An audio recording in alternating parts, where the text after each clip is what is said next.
Ladies and gentlemen, Lab After Dark is starting shortly.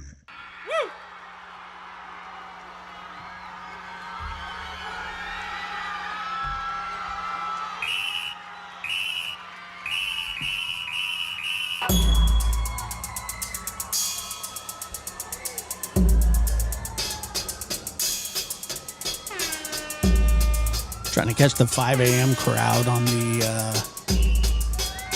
East Coast. You know you guys got to be up early.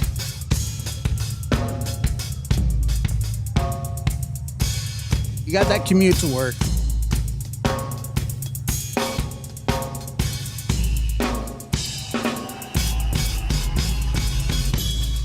Taking the train or whatever. Whatever form of public transportation or private. Lab After Dark is starting soon.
I don't know.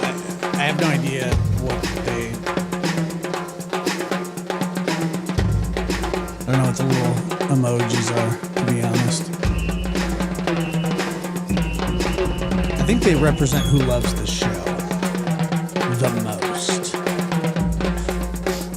I think.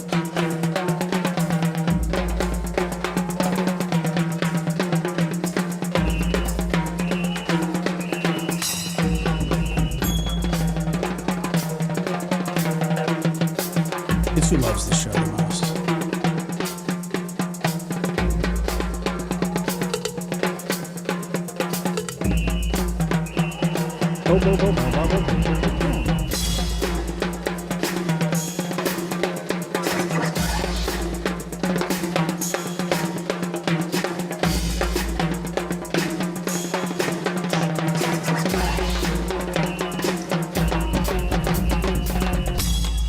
Lab After Dark is starting soon. Right. Well, you opened that Pandora's door.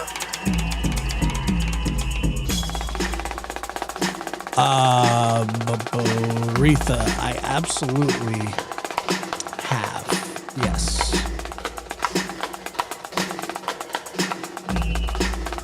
Yes, I do. I was actually just sitting down to pee, but whatever, you know. What's up, Dad? Ginger! Yes, I received a few messages about it, and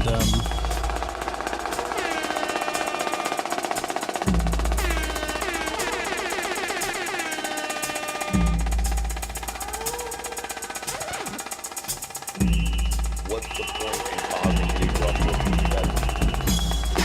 I figured, Lab After Dark starts now. I don't know, where was she,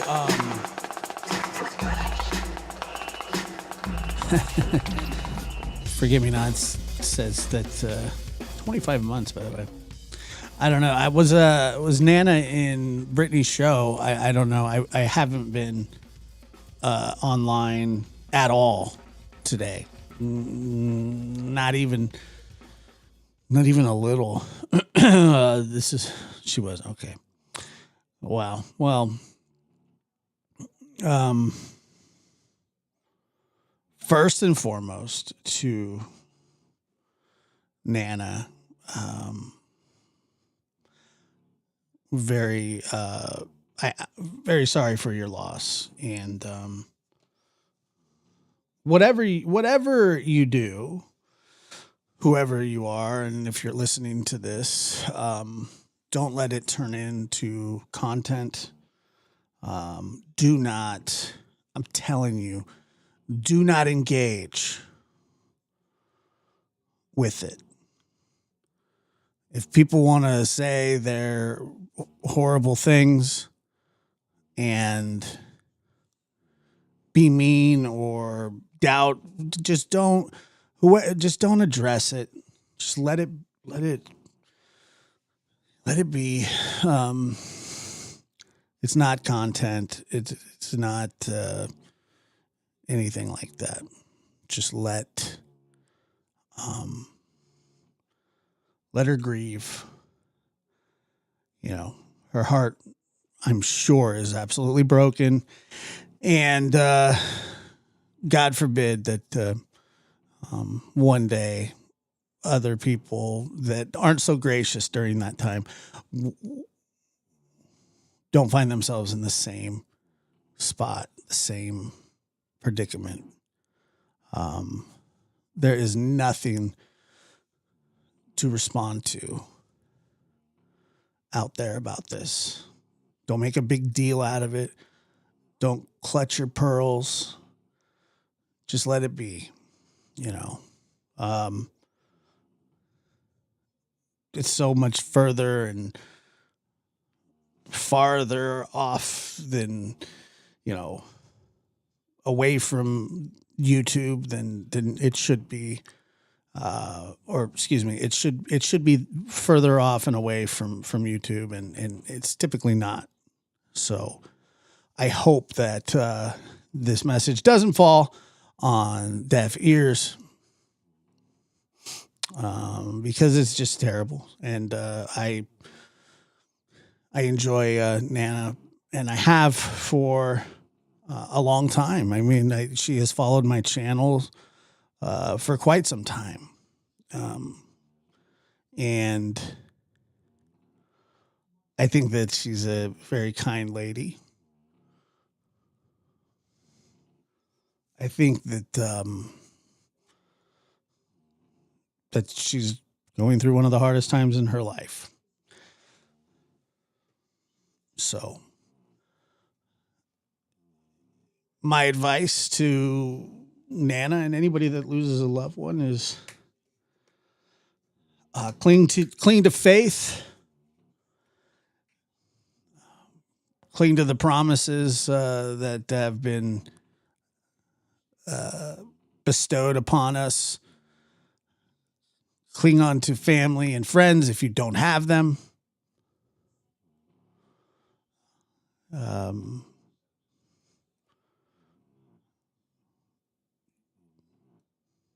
You're never alone in these situations. You have friends. You have family. And I will be reaching out to Nana. I did when I found out that her husband was sick. And I will again soon. And just that she knows that, you know, people are thinking of her. It's very sad. Very, very sad. You know, I know that he was sick, and I know that, I don't know the specifics, but I do know that that was a thing, and that, you know, it had been discussed. And so it's a very terrible, terrible thing when that happens. And, you know, I got to tell you that that Muscles losing her grandmother, and Nana. And, we've seen other people. Obviously, most people have lost somebody close to them in their lives. I certainly have many times. And it's an awful thing. It's the hardest part of life. I can tell you that with absolute certainty. It's the most difficult part of life. And it's a different kind of hurt. It's a different kind of sadness. It's a different kind of situation than you'll ever experience. And each one is specific. Each one is the individuality of it makes it even more tough because it's not something that you can get used to. Although you try, you can't, because you will feel different. You'll feel sad, but you'll feel different from losing a husband to losing a brother or a sister or a mother or father, God forbid, a child. They all feel different. It all feels different. And I would assume that losing a husband or a wife has to rank right up there, and the heartbreak that it brings probably, I would assume, is immeasurable. I haven't been through that specifically. I watched my grandmother go through it. I watched my neighbor Maya go through it. She was married to her husband for 60 years. They both made it into their 90s. And it's a tough thing. And it takes a really, really long time to get any sort of normalcy again. I remember when my grandmother, she wanted to give up. She was surely lost without my grandpa. And for good reason. That was her rock. That was her husband, the love of her life. And you wouldn't expect anything less. But, complete and utter devastation. And that's what it was for her. So, the first 6 months of that was just absolutely miserable for her. Until the point where I had to tell her that you got to get up and you got to move around. You got to do this. And this was 15 years ago. And, here she is today. I think she's probably right now watching, I think I saw it was Dr. Quinn, Medicine Woman, currently, which, Dr. Quinn's hot. There's no question about it.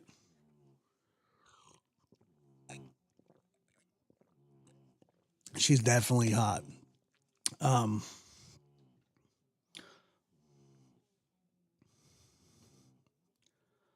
So anyway, I said, look, I told my grandmother that,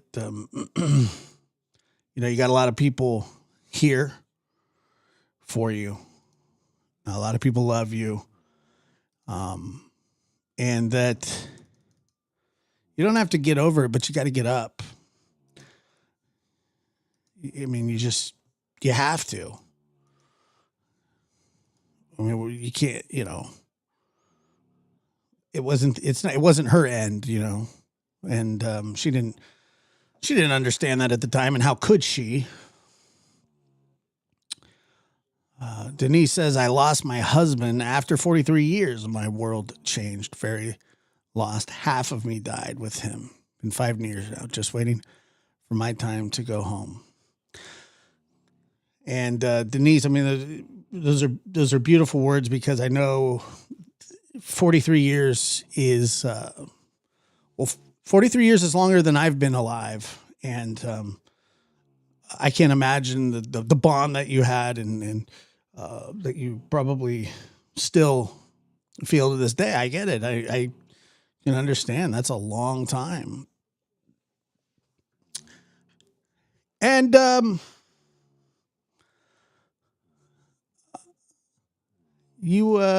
you have life to live, and I'm glad that you're here. I'm glad that you participate, and I'm glad to know your story. I'm glad to hear your story, and so I know that, you know, I know that you have probably wise words. And let me see here for people that. Yes, each grief is different. Your mom, husband, you will grieve them differently, and it will hurt differently. I've lost mine, and I've never been the same. My whole life changed. Everything. No question about it. No question about it. You know, so I like I said, I appreciate Nana, and I think that she's a wonderful. I think she's a wonderful person. I think she's a nice person. And just like everybody else, I'm sure, I think she gets treated unfairly online. But this isn't content. This is not something that people should use as fodder for whatever acts that you're trying to grind with somebody else. Just let it be. But I'm sure it won't be. But it can be stopped at least one way, I think, and it should be. And I know that people will do the right thing. At least the ones that understand. I believe that they will do the right thing in the best interest of Nana and her broken heart, because that's what it is. She's dealing with a broken heart. So I am, let me just check something really fast.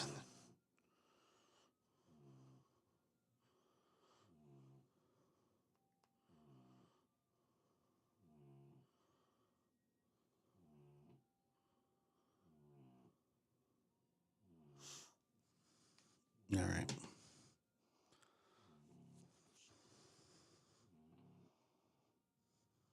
See here. I have never been the same since my son passed. Yeah, we had Little Bit also lost her son not so long ago, and she's really been struggling. I know that she's been struggling, and how could you not? I mean, just how could you not? And so I understand what you're saying. I may not understand your specific loss, but loss I do understand. I deal with it every day. I feel it every day, just like you do. Somebody who suffered, prolific loss, and that I have, and some experience with. But I don't know what it's like to lose a loved one. Well, I know what it's like to lose a loved one. I don't know what it's like to lose like the love of my life, or anything like that. I just don't know. But I can't imagine that it's any easier than losing anybody else. It's probably a lot harder, because like Denise said, like that was her rock. That was her, Give me 1 second.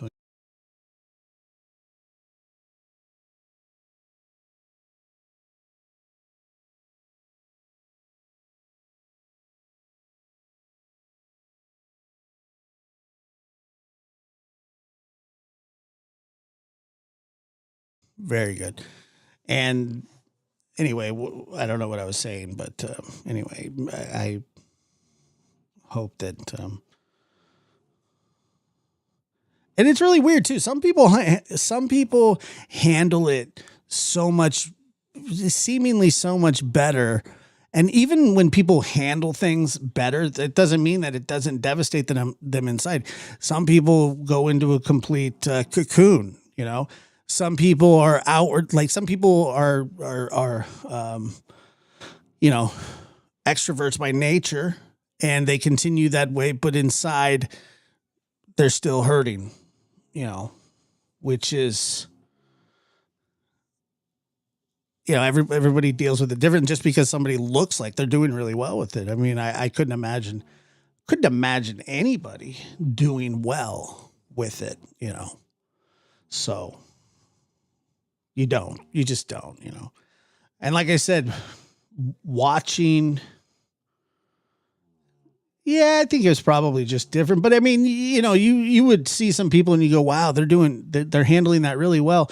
And on their outside, everything on the outside looks good, but you never know what's truly, you know, there's some really lonely moments when it comes to that kind of stuff. And I remember, you know, after my grandfather had passed away, which, by the way, you know, for all intents and purposes was my father. He raised me with my grandmother, and losing him was no different than losing a father. It felt the same, and it sucked. And like I said, I was like 24, 25. I mean, I was fairly young. And, you know, as soon as that happens, a lot of like what happened with us was that there were people flying in. There were people showing up at the house, bringing food over almost immediately, kind of, you know, straightening things up, you know, making, and people just kind of piling in, sitting down and all that stuff, you know, and that is a nice thing because it's hard to really process it at first. And, you know, that goes on for about, I don't know, 4-5 days, the funeral. Everybody's here for another day, and then they go home. And then when they go home, you are just sort of there. And you're kind of just left to it, you know, to kind of figure out the rest. Figure out how you're going to go forward.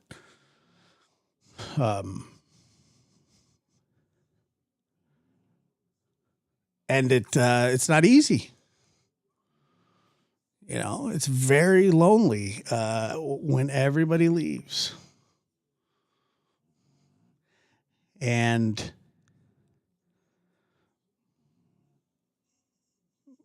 you know, your loved one is still gone. And you know, because people have to get back to their lives too. You know, they have families, they have jobs, they have social lives, they have, you know, I mean, but it is nice.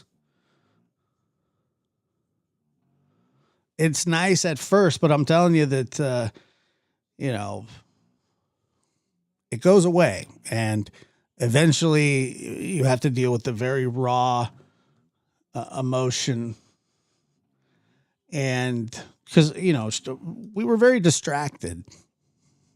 You know, I don't remember that much of that when my mom passed, because it was those were completely unusual circumstances, and the fact that my dad was on the run, and you know, people were scared of that. So, you know, there wasn't a lot of like that sort of thing going on. But like I said, I was extremely young, so. But I remember that, you know, my friend Dave, when he died, it was the same way. You know, same way. Hot Mess says, when my mama died last month, it honestly really didn't seem real until everybody went home.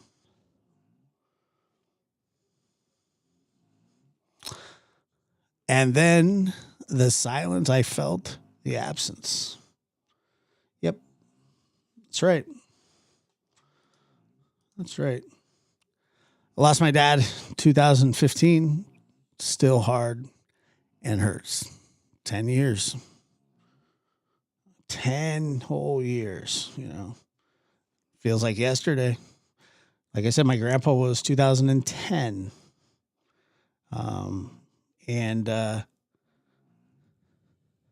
remember the day that we were going to bury him, and my uncle, who was his son, obviously we were raised by the same person, and he would come visit a lot when grandpa was sick, and he would spend weekends with us quite often. I mean, he came quite a bit.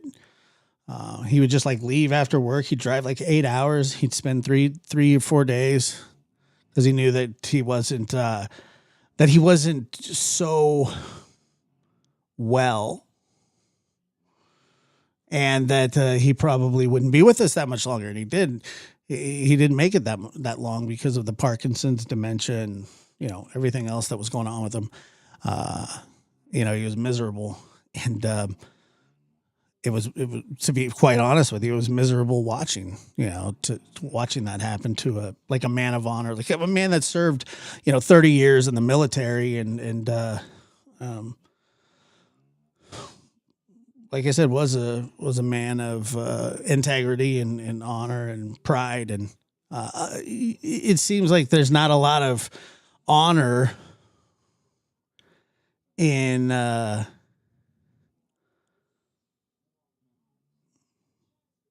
it doesn't seem that there's a lot of dignity in going that way sometimes. I kind of just vaguely remember, the nurses would get somewhat annoyed with him because he would pull tubes out. He'd try and at one point they had to strap him down and all kinds of, it was just like, was that necessary? And unfortunately it was necessary because he wasn't there, he didn't know what was going on. And he had no idea. And just sitting there watching him, it was just like, God. And you just wanted to say, like, dude, like, don't, please don't do that, and they had to. Oh yeah, he had dementia, Parkinson's, dementia. It was all colliding. I remember the first day I noticed him shuffling his feet for the first time, and I went, wow. It scared me, But the day we were going to bury him, we have a sort of a back porch where, our laundry room and stuff like that is. And then there's a bathroom off to the side, and it's the back of the house bathroom. And the house was so annoying because we were getting ready and the house was full of people by, I can't remember what time the service was, probably 11. And the whole house was full of people by 9:00. 9:00, and you're just like, oh my God, can I just get ready? I don't even want to do this. I don't want to do this today, but I have to. Can, somebody help me because I'm not doing so hot. And I locked myself in that bathroom, stared, kind of like tying my tie and looking in the mirror and putting water on my face, and just not wanting to participate in what was happening that day, but I knew that I had to. And my uncle, who I told you about earlier, I heard a knock on the door of the bathroom, and him and I had a really good relationship, and he's still around, but he's traveling in his golden years, and he's a great uncle, love him a lot. But he tapped on the door. He said, "It's me." And he says, "Are you okay?" And I said, "Yeah." And then he says, "Open the door." And he opened it, or I opened it, and then he walked in, and I just looked at him, and I said, I said, "I don't want to do this." And he said, "Me neither." And then I remember he just hugged me, and we probably hugged for 2 or 3 minutes, just cried and hugged and swayed, and both of us, and I knew at that moment that I wasn't the only one heartbroken. It felt like it was. I was. I knew that my grandmother was, but I felt his pain. It was the same thing that I was dealing with. Same exact thing that I was dealing with, and I remember just going, "It's okay to feel like this." When I finally learned that it was okay to feel like that, it made a big difference. I didn't have to try to be strong all the time. It was okay to break down. It was fine. Because it was normal. Because it is normal, It's a normal thing to do. And it hurts the pit of your stomach. It makes the pit of your stomach hurt, but the only reason that you feel that way is because of the love that you have for that person. It's a big deal. It's primal. It's something that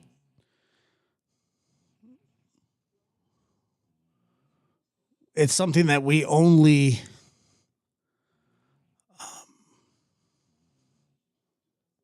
deal with a certain amount of times in life, and hopefully that you have people around you to support you, because there will always be somebody that will be willing. Humans by nature are decent folks. Attention and money and being egged on, they do a lot of things to you, and you see a lot of that online. You see a lot of people living vicariously through people that they listen to, watch, are influenced by, and they're not always. It's not always the best, but you do see a lot of it. And I like to think that a lot of that's a facade, and I like to think that a lot of that is pontification, grandstanding, but I think inherently people are good.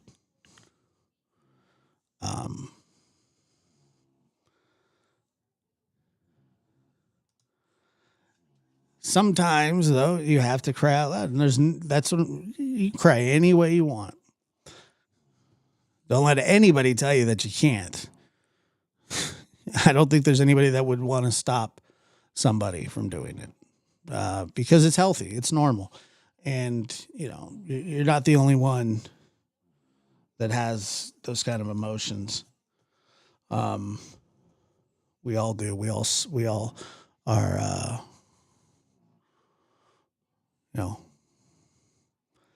And one thing that is, I wouldn't say it's terrifying, but we're all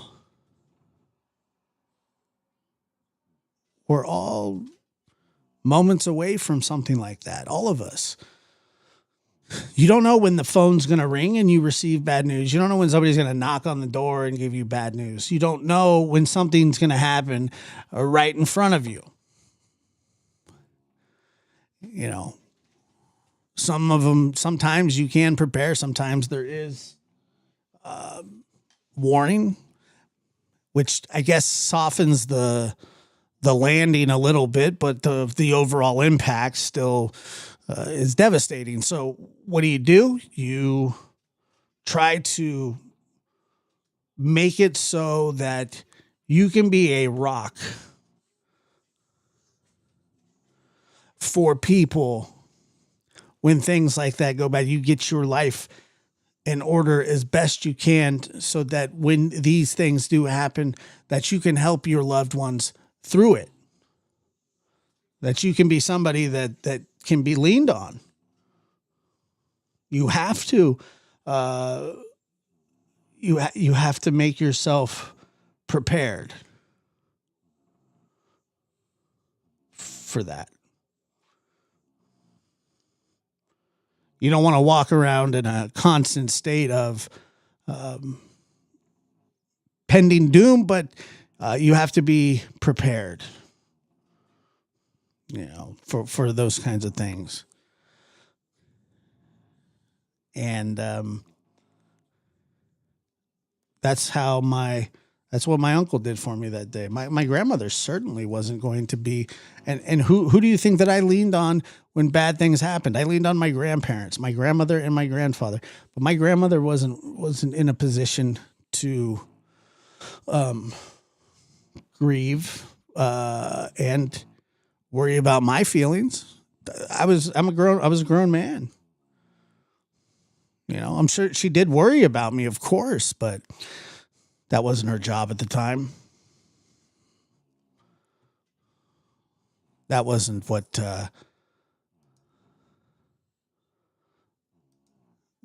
what she needed to focus on. What she needed to focus on was herself. And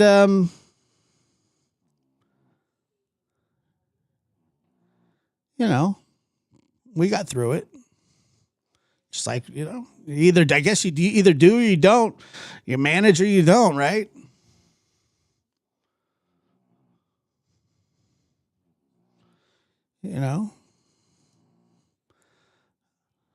My mom dying was different. And I heard what you said about your daughter. And once again, I mean, those are the kind of hurt. That's the kind of hurt and pain that you can't even describe. But when she died from bone cancer, it was the suffering I could not bear. I heard somebody say one time that they were with their loved one up until the point of dying. That they could be there with them because they were suffering, and they could be there because but the dying part you do alone. You can be with them all the way up to then. The dying part, unfortunately, you do alone. And that's what scares a lot of people about death. People get scared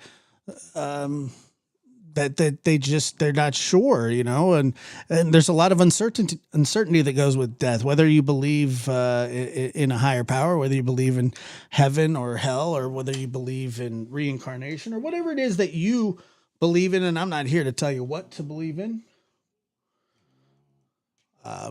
But the fact of the matter is that you're still wondering, is my family going to be okay without me? How will they manage? How is this going to be really hard on them? Things like that. You think about those kinds of things too, a lot. I know I do. And I think it's a fair thing to worry about. It's not exactly the dying that's the scary part. It's what you're leaving behind. That there is uncertainty in death. But there's uncertainty in life too. That's the thing that we're not in control all day, every day. We can control what we can, but you can't control the weather. You can't control natural disasters. You can't control if somebody is going to veer off the road and run up onto the sidewalk and hit you. You can't control if the bus's brakes are going to work. You can't control those kinds of things. So there's uncertainty in life, just like there is in death, I guess. And as I say these things, it's not something that I have figured out. I'm just thinking out loud, and it seems to make sense.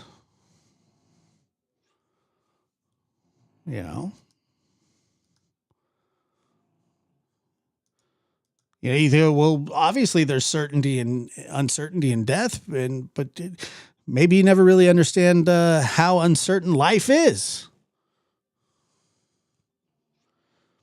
I already watched it. I'm watching Miss Christine. Very, very,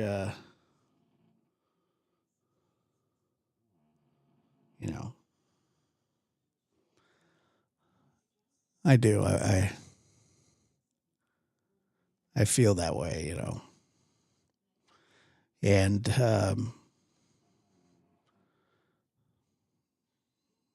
yeah, I really, coming on tonight, I didn't know exactly what I was going to talk about, and I still don't really know what I'm talking about. I just know that my heart is heavy for Nana, and that I really like her and appreciate her and think she's a lovely person, and that she's going through the hardest time in her life. So, and I was notified by several people about it, and like I said, when her husband was sick, I spoke to her about it.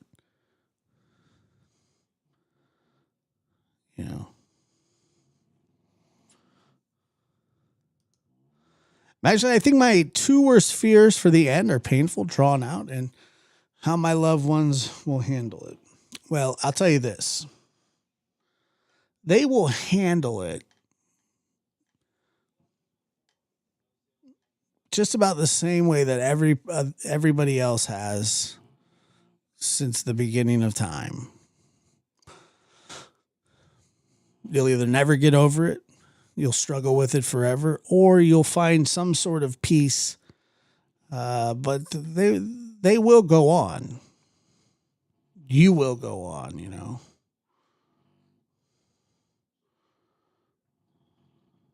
Life goes on, which is one of the harder things to understand as well. That life truly does go on. Give me 1 second here.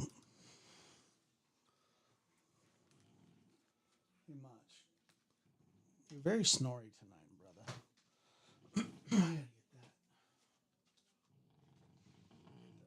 You snore really bad, buddy.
All right, sorry about that.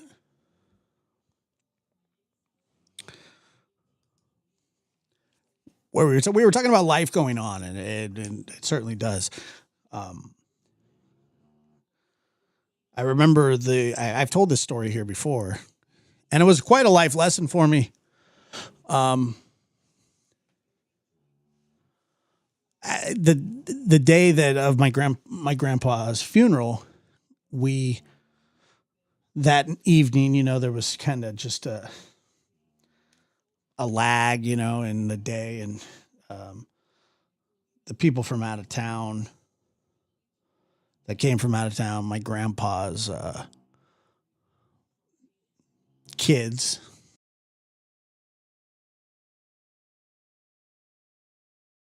We were all sitting around, and I remember I specifically I was wearing headphones, and because I didn't want to hear just all the chatter. I didn't feel like chatting. I didn't feel talkative. I didn't feel like anything, you know. And you know me, like if I don't feel like talking, you obviously know something's wrong, because, well, that's what I do. I talk, but I didn't want to talk. Well, anyway, while I had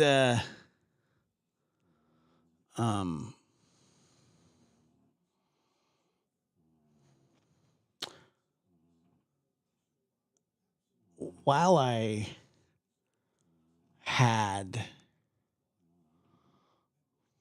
my headphones on, there was a plan being hatched to go bowling that evening. Bowling. And it was spreading rapidly through everybody, and I had no idea because I was just listening to music. And I was like, man. So anyway, they said, hey, we're going bowling. And I said, yeah, cool, go for it. And I said, nah, you're coming too. This was my uncle. I said, nah, I'm not going bowling. I don't want to go bowling. I don't feel like going bowling. He said, why? I said, because I'm not in the mood. I don't feel like it. Yeah, I'm sad. That's what I said. And he says, well, you can be sad tomorrow. Let's go bowling tonight.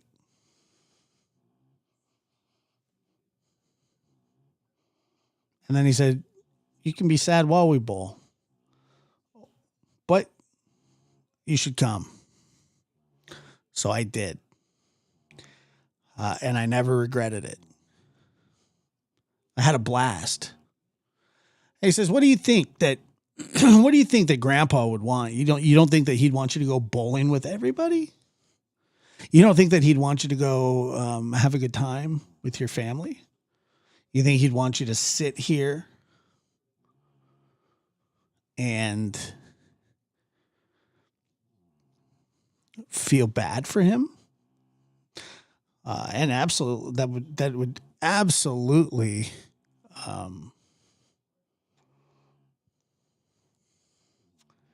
he's right. I mean, he was right. No, the answer was no. He that's not what he would have wanted. And so I went and I had a good time and I didn't feel guilty about it. The next day I felt like shit, but I mean, you know, well, bowling sucks, but still, it was more so just the fact to get out and do something.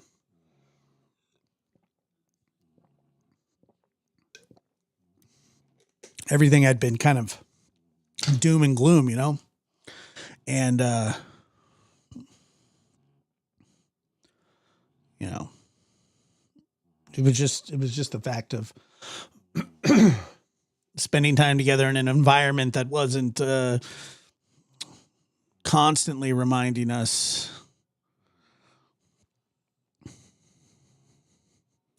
of what we were dealing with, which is all we had really lived and breathed for that whole week. You know, it was a long week. but it was a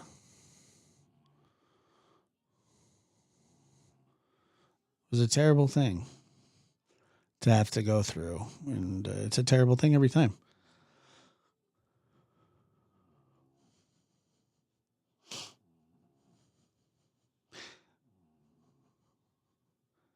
Let's see, hold on. Miss Christine.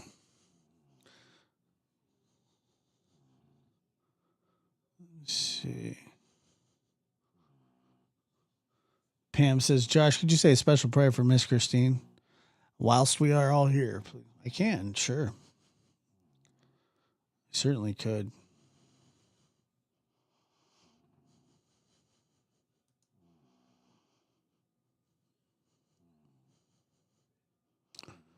Not, I know not everybody here is the praying type, but I don't see why not. She asked for him.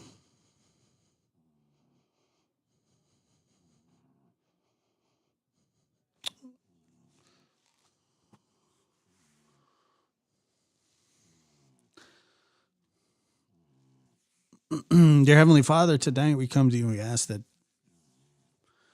you be with Miss Christine in her darkest hours or darkest days. The fear and the pain that she's in is unimaginable. And we ask that you take care of Miss Christine because she's one of yours, and she deserves to be comforted by you. In the Lord's name we pray, amen.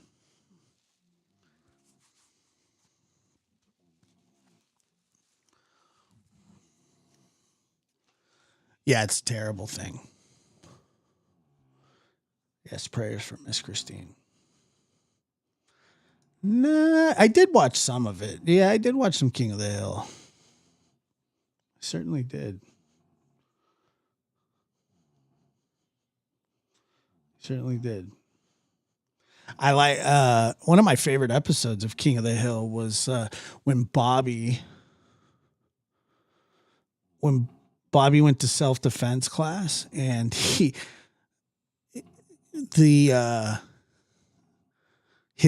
would kick everybody in the crotch because that was his way of defending himself. I like it. It's a funny show. I did, yes. I did hear about that. You know what else? Did anybody else see? Yeah, that's my purse. Yeah, that's right. And then he would kick somebody right in the nuts. And then, he was kicking people in the nuts that nobody was taking his purse. It was so funny. It's like one of my favorite episodes. Bobby was the best. That was kind of good, wholesome stuff, man. I tell you that. That was it was just funny. It was hilarious. Good stuff. I remember when Cotton died, the grandpa. It was awful. I might have to start watching that show again. They have it on YouTube. Like, people play it like nonstop. So it's kind of nice, but it's a good one.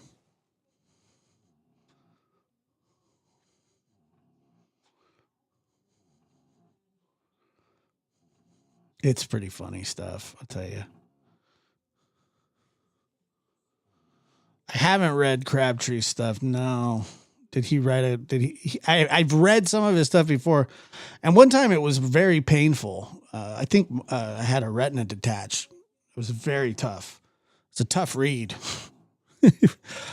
Tough read, tough listen. It was tough. But I definitely will. And did I thank Shell? Thank you, Shell, for becoming a member. Forget me not. I'm here for Macho Otis.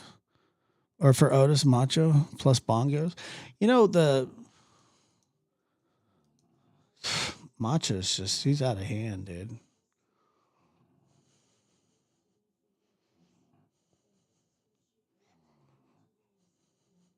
He's just like, just loves chasing skunks. He didn't get sprayed today, but he very well could have.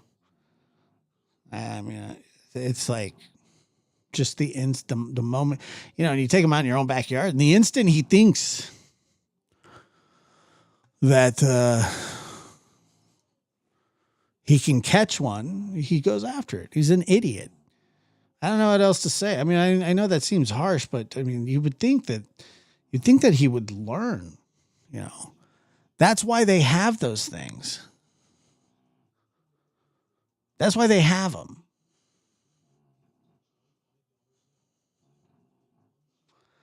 They have the little spray to deter. It doesn't deter him. I think he likes the smell. I don't know. I don't get it. I always just go, don't you like hate smelling like that? Because I hate when you do. He doesn't care. It doesn't bother him. It doesn't deter him. Dude gets rocked in the eyes by a piss. By Cat sees you donated $10 whatever through it Super is. Chat. Cause you are sweet, funny, handsome, empathic, and bloody entertaining. Thank you. That's very kind of you. Thank you. Appreciate it.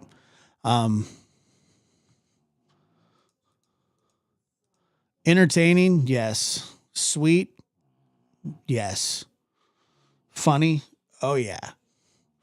Handsome, but definitely entertaining. Yeah, well, Macho's been sprayed by a skunk. I don't know. 10? I think we're on almost 10 now. I appreciate it, Kat. Thank you. It's very kind.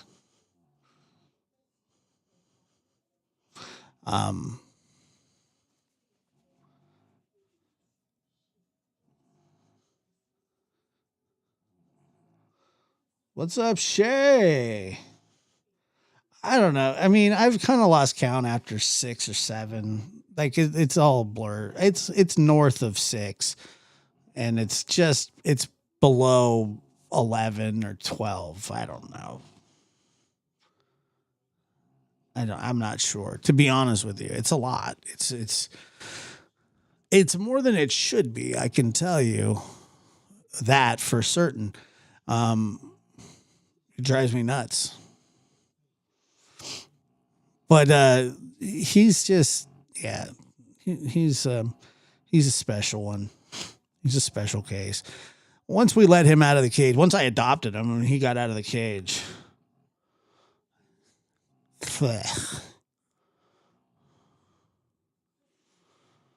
you know, once it was like Ernest Goes to Camp or something. The Bible was Otis. Otis chewed a hole in my grandmother's Bible that was given to my grandmother by their pastor of their church on the day that my grandfather was buried. Otis did that as a very young lad, and it was horrible. Can anyone imagine having a chat with Gray about death? Well, you know, shit happens and you got to get over it. You know, I don't know if what you guys know about abortion, but what if the lady was thinking about, you know, I thought about that a little bit more. I've thought about that a little more, you know, his whole thing of, well, what if a mugger punches somebody and punches a lady that's pregnant in the stomach, but she was headed to the abortion clinic, which is, I mean, I don't know that that's something that's ever happened in the history. Like, you know, who knows? Who knows? I don't know where he comes up with the scenario. But here's the thing. if, say, a mugger did punch a pregnant woman in the stomach who was on her way to an abortion clinic to have an abortion, okay, and the mugger punches her, and now, she doesn't have, I can guarantee, well, I can't guarantee you, but do you think that people don't walk in to an abortion clinic and change their mind and leave? You think that doesn't happen? I bet it happens a lot. Now, I don't have any statistics. I'm just saying I can guarantee you that people walk in there and go, you know what? I'm out of here.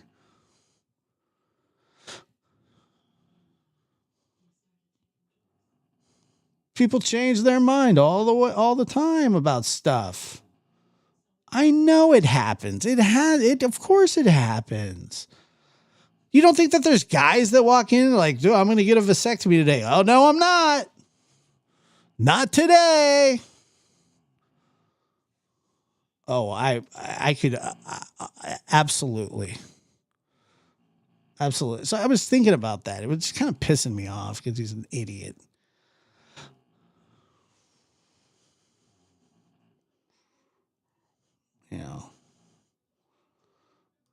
Yeah, I don't know who thinks that. I have no idea. Gotcha. You thought that abortion was okay, but I proved you all wrong. That's what happened when people think they're smart. He's not smart. He doesn't know what the frig he's talking about. There's no common sense there. There's nothing there. I don't know. I have no idea. I get it. Oh, he does such great work. He builds maps. I don't care what he builds. Should build a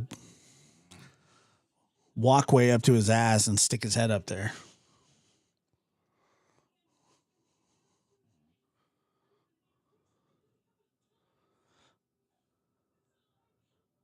It's crazy. Which I just couldn't believe it. What a weird thing. Especially for somebody who never even had kids. Never even had to pay child. Can you imagine? Like, I know that there's a lot of guys out there that are very angry about child support, like that they have to pay it. And like, I don't even see my kid, which is their fault 90% of the time. Whether it be, they say it's because of a spiteful ex, but usually it's because they don't want the responsibility or that they're not responsible enough to be with the child.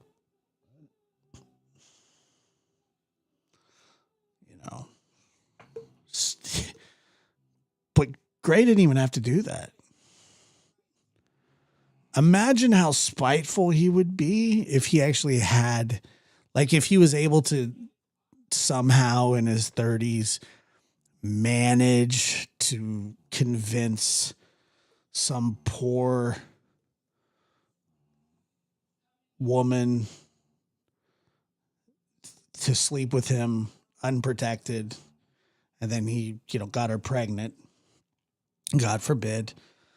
And luckily, God gave him the personality of a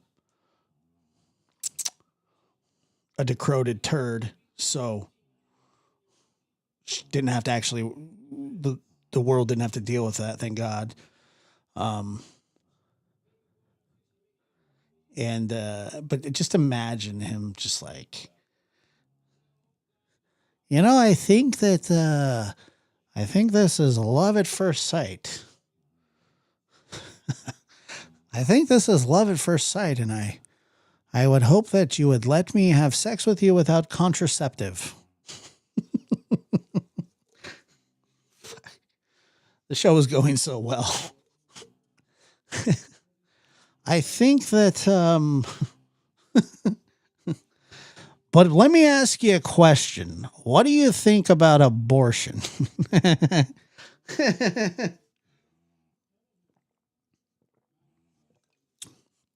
Gray, I think it's everybody's right to choose. Well, I got a suggestion for you.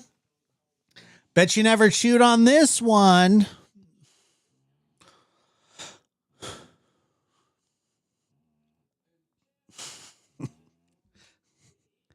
Here's a good one for you. Say you're skydiving and you're not going to wear a parachute and you're 6 months pregnant. Gray, I thought that we were going to go back to my house. We are, but I really want you to answer this question. There's a mugger on the loose. What does a mugger on the loose have to do with this, Gray? Well, you see, here's the thing. I wrote to our local congressman, and I've been telling people for years that men should be able to forfeit their responsibilities if they don't want anything to do, because women can have an abortion and men have no say in it. Gray, this is not turning me on. You got to hear me out, sweetie. Just listen. All right, and then cash at me when we finish.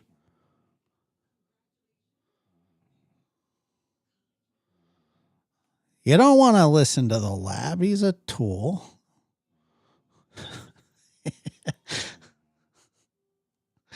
Oh, God. I'll even take my visor off pre-coital.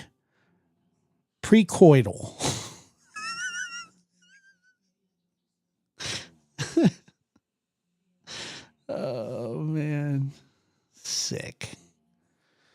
Thank God that the world was spared. Can you imagine we got a Gray Jr. in the house.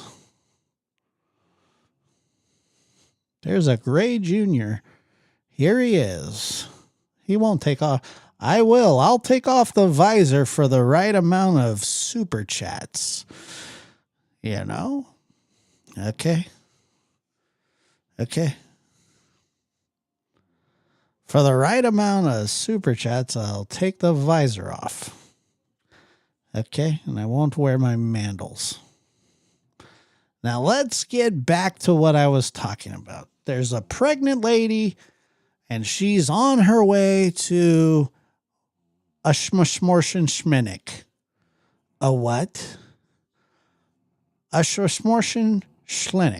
I don't want to say it because it's bad to even say.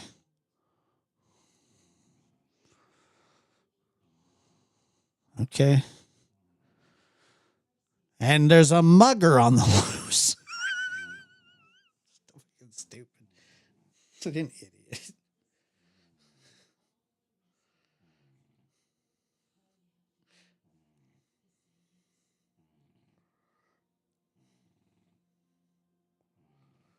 Let's just say that there's a guy really down on his luck. And he's got a girlfriend that's taking him to the cleaners left and right and center. They have 4 kids together, and he doesn't want to give her shit. Okay? Because he doesn't see the kids. Okay? And the kids don't behave. But he's got to make a $1,900 child support payment. Okay? And, you know. So he sees a lady that looks like she has a lot of money, but she doesn't look pregnant. Okay? And, for some reason, this guy is going to be the first person in the history of the world to decide to rob somebody outside of an abortion clinic.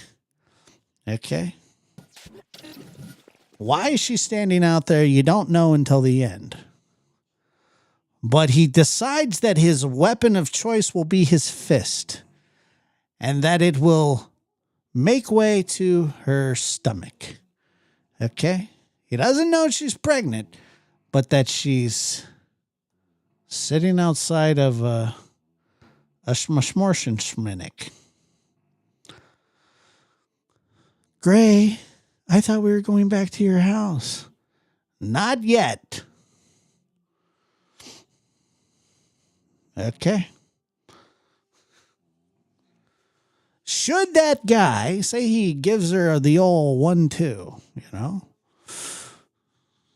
Because in my day, that happened. I'm not saying that it's right, but that's what happened.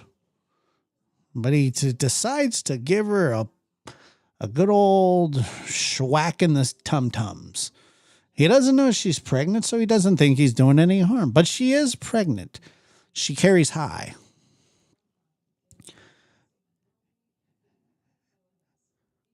But she was going to go have an abortion, possibly. Okay? Possibly. In case she didn't change her mind. Should he be... Should he get in trouble for that? Now, I know what people are going to say, but Gray, it's her right to choose. Her body, her choice. Okay? But the guy's got no say. None whatsoever. Okay? He's got no choice. Okay? But Gray...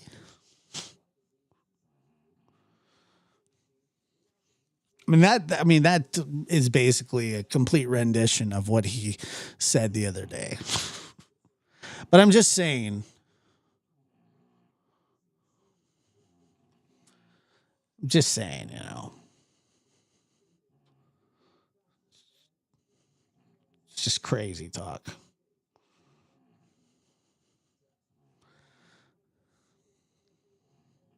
I mean, that's what he said. I find it insane. The guy has the right to choose condom or vasectomy. That's true. It's just a weird way to think about anything. I don't know. I mean, I don't have anything to compare it to because it's so insane.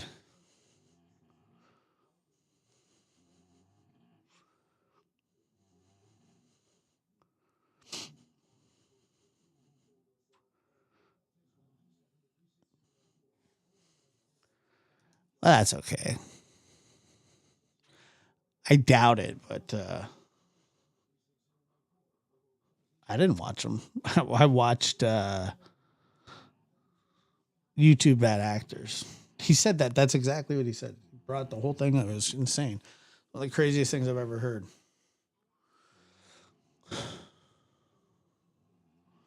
One of the most insane. I've heard some crazy stuff before, but that's not even political. That's probably about as misogynistic as I've ever heard somebody be openly. Openly. I mean, like I said, that's not political. That is not political at all.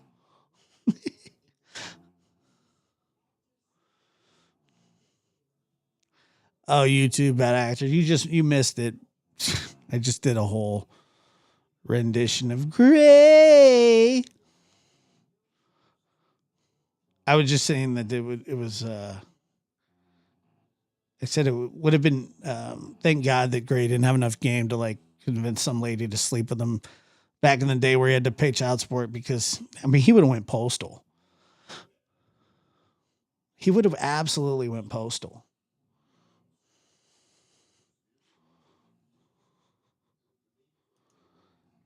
Magic Star must have missed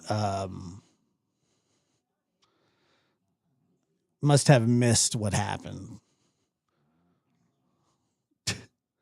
Did you not hear the original Magic Star? It wasn't something that I made up.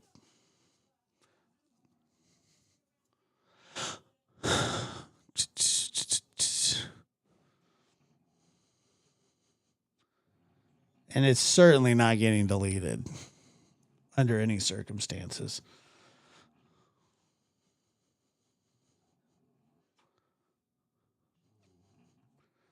All right, we got the UK in the house. What's happening?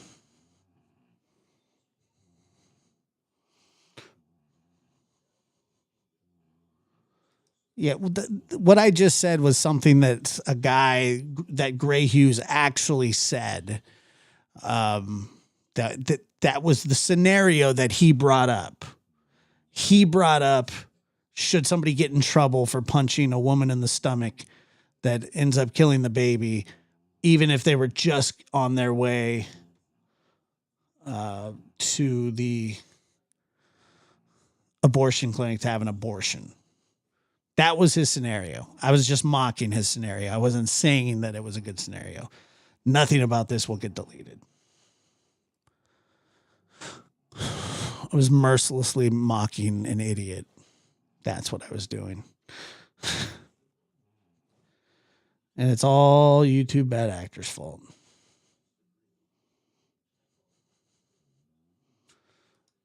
It was the craziest thing I've ever heard. And I've heard some crazy shit. The craziest part about it was he was dead serious. He wasn't even joking. Not that it would have been a funny joke.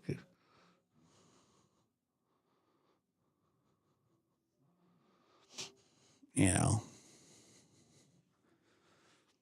No, I under no circumstances would look, I wouldn't even think about something like that. I would never in my life have imagined that scenario.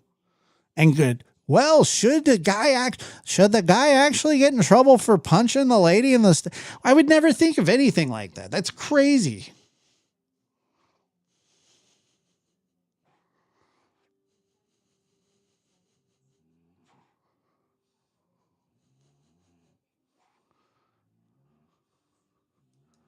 Oh man, I would play. I played it once on here, and it was. I don't know. I mean, last time I played it, it pissed everybody off. Well, it didn't piss everybody off, but they were shocked. I mean, look, if the consensus is that people want to hear it again, I'll play it. I don't care.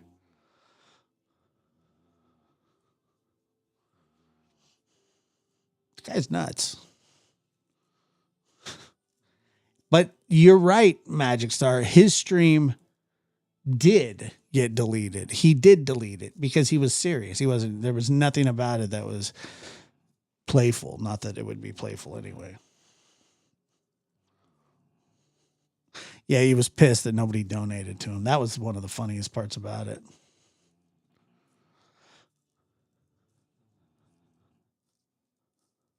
It was gross on several levels. I mean, yeah.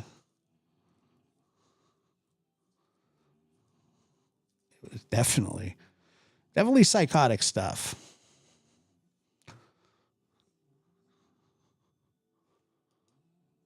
Good, thank God he downloaded it. I mean, that was perfect.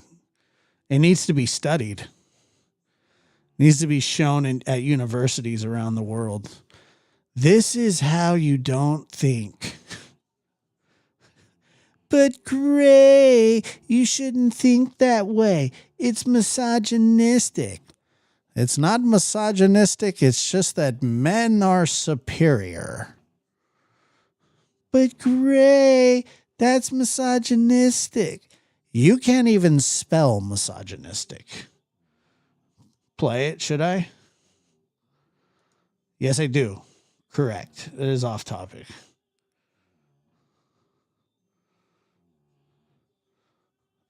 All right, I'm going to play it.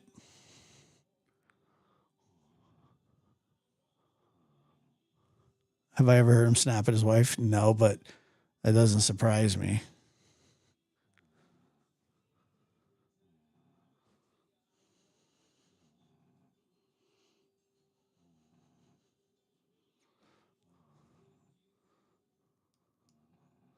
I think Magic Star needs to hear it. I think Magic Star thought I was being like a psycho, which I kind of was. I mean, I guess.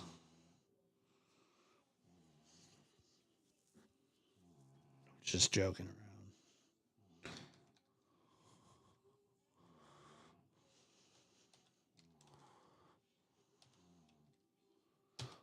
Plus, I like shouting out YouTube bad actors.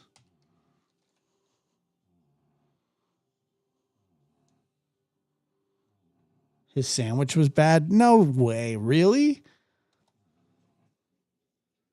What does he say? What's wrong with his sandwich? Are you kidding me? Can anybody does anybody have that? That would be the most amazing thing.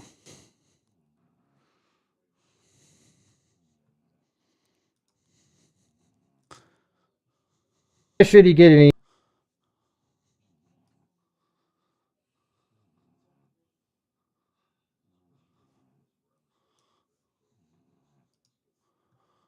Dude, look at this.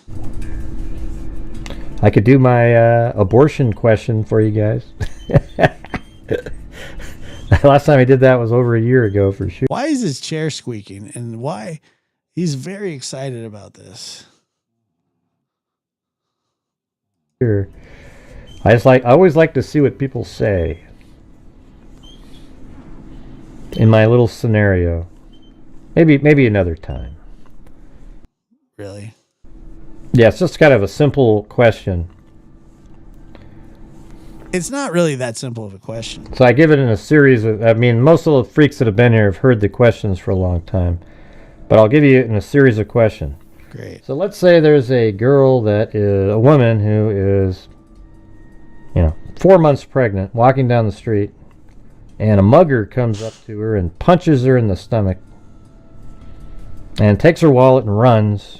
But, he couldn't tell that she was pregnant or anything. Punches her in the stomach, grabs her wallet and runs away. And then she lost the baby. Should the mugger who punched her in the stomach get any sort of, like jail time for the death of that baby? Or should it just be the assault?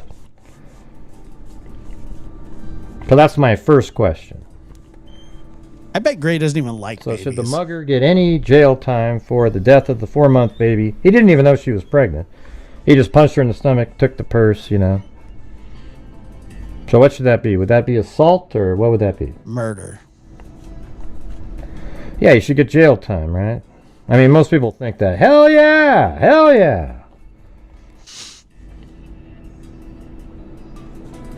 Yeah, now let's do the same story. That same girl's walking down the street.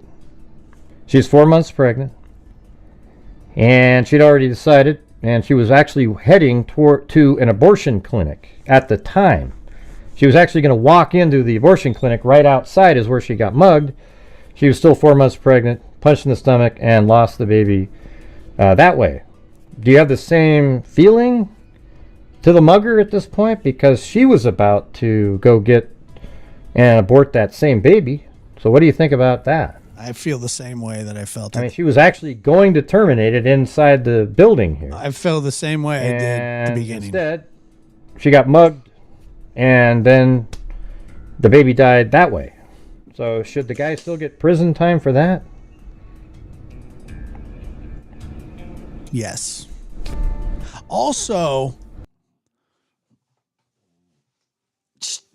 he didn't mention the part where, he did first, and then the second time he didn't mention the part about her getting mugged.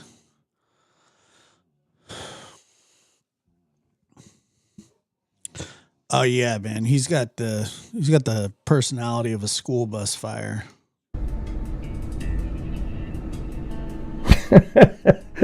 See, nobody's responding because that makes it kind of a weird question, right?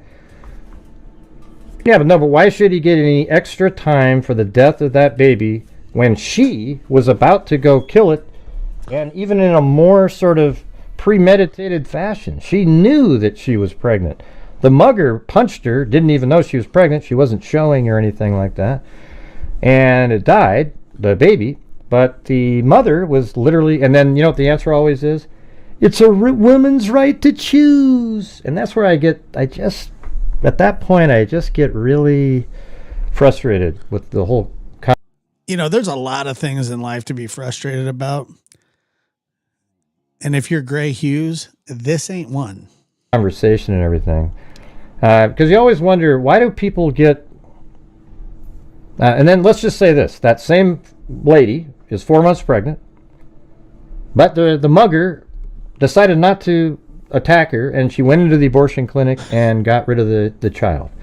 So where's the outrage? You know, like you were... I like how he starts. I like how he starts the show. I like how he starts the question. He's like, I could ask you my abortion question. outraged. And then he's wondering why nobody has super chatted him or sent him any money. Everybody in the media, if you told the story about this lady that was 4 months pregnant, a mugger punched her in the stomach and she lost the kid. Oh, terrible. Everybody would be outraged. Yeah, no shit. Oh, throw him in prison forever. But if you told the story, hey, this 4 month, same person and everything. She went into abortion clinic and aborted the 4-month-old child. Nobody blinks. Nobody cares. So the thing is why did you care so much about the baby when the mugger did it, but you don't care about it when the same lady went into the abortion clinic? See that? So that's where it's weird, and it's strange too, because I get it. I could see feeling that way. Oh yeah, she had an abortion. Okay. But the mugger, we're all angry. So what are you angry about? Are you angry at the life taken by the mugger? Or is it just that the mugger took away, you know, what is it? So what are you angry about when the mugger did it? And why aren't you the same anger at the mother when she just went in and had it removed? Yeah, but we're not talking about, Seth, we're not talking about what she's guilty of. We're talking about what he's guilty of. You see what I'm saying? It's weird. Plus, this is a made up scenario in this guy's friggin' weird head. That's the part. Weird dynamic and thinking. And that's where I can't overcome. Like, to me, it's just I can't make it make sense. And by the way, you guys, I know we're just talking about something random here, but I still need you guys' support for the channel, even if you don't agree with what the hell I'm saying. All right. All right, we're like 50% of the goal tonight. So, what was he drinking there? right, so I like how you can hear like the straw and stuff. It's like it's very weird. Yeah, Brandy and Indy says that scenario is so unlikely. Yeah, it is very unlikely. And even if it was a real scenario, which it's not, you know, who cares? Like, it's just a weird thing. He's drinking a Coke with his flesh-colored beard.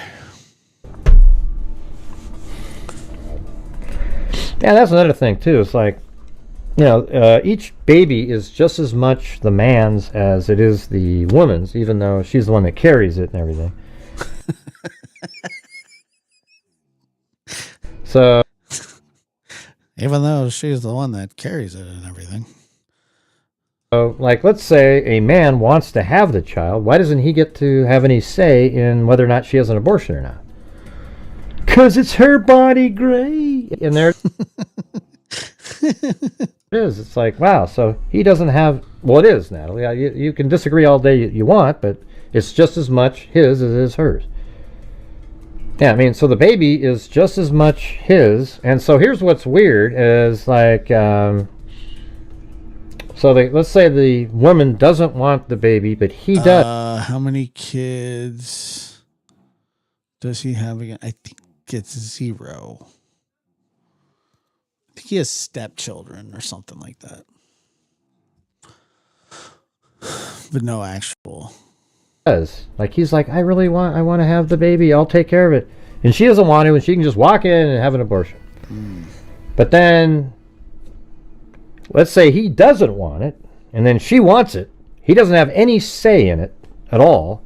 And then now she has a baby, and now you're required to pay child support for the next 18 years.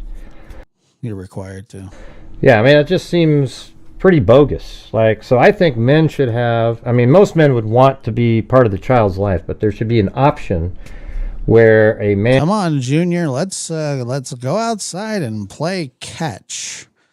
Make sure to get your visor on your way out. We're gonna go play catch. Okay. All right, Junior. Okay. Man can, he says, I don't want this child. I'm signing away all rights and he never gets to see it or anything like that. And I think that would make it fair.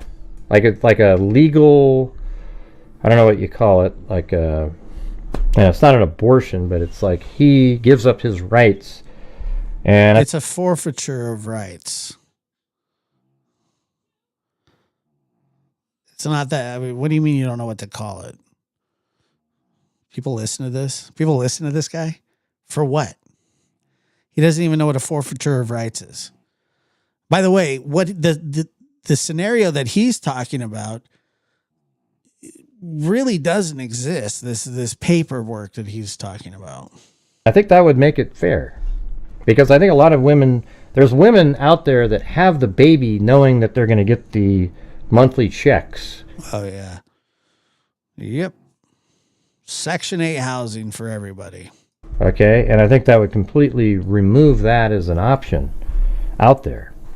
You know, especially the ones that get the, and then I don't know what you would do. I think he wants to make women that have children with guys that don't want children's lives more difficult.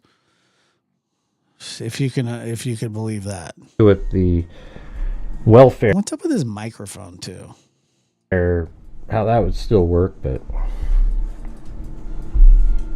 and that's why there's murders that happen out there. We've covered about 50 of them on this show. So, murders for child support. Yeah, like Chris Watts. What's shameful, Georgia girl? Yeah, I'll tell you what's shameful is somebody, when a guy doesn't want the child and they're going to just have the baby anyways, and then force that person for 18 years to send in checks when they didn't even want to have a child with you. That's even more shameful, I think. This is amazing stuff. Birth control's the answer. Please hit that like button. Men were, and you'll say, well, they should have worn a condom. Or, yeah, I know. We get it. Okay, but after she becomes pregnant, men have no rights. Zero after that point. So once a woman's pregnant, the men have no rights at all. Anyways, I don't know. There's got to be something. We've talked about all these before over the years. I'm just saying, you know. No, he's not. He's not pro-abortion. He's wanting to shame people. And but once again, I don't. You know, there sometimes in life you can have an opinion about something without like talking about it. You know, like you don't have to. You don't have to tell everybody what you're thinking. You don't have to tell people the crazy shit that's in your mind. You don't have Sonia to. Finnegan donated 14 Australian dollars and 99 cents through Super Chat. I appreciate that. Thank you, Sonia. You don't have to bring that up, you know. Tell you what really sucked. I used to be a what really sucked. Yeah, I don't know. But here's the thing: even if a guy wore protection, and the protection failed, okay, and she ends up pregnant and deciding to have the baby, I mean that's your child. I mean, shit happens, you know. Things don't always work out the way that you want them to. I've said this before. But Gray, I wore a condom. It didn't work. So you think that you should be held responsible because of that? Or two, but I used to work at a bank as a like a mortgage. I don't even remember what it was. Like mortgage. We just put together the, packages or whatever. And it just, what sucked is when men have to pay child support, it counts as a payment. By the way, sub up to YouTube Bad Actors. YouTube Bad Actors. By the way, and I just saw your message a little while ago, but I don't know how the Giants lost 1-0.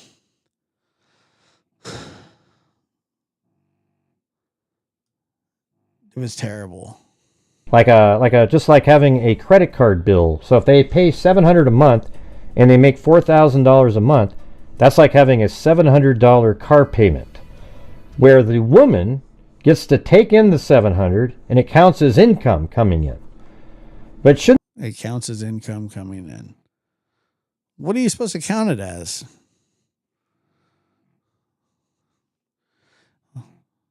Gray, you shouldn't be able to claim that as income.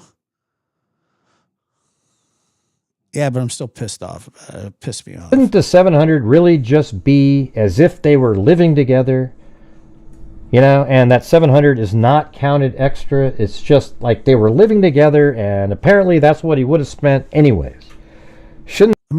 That's the point of it. Like, if he was living with her, he wouldn't have to. If they live together, I don't know many people that live together that one pays child support to the other.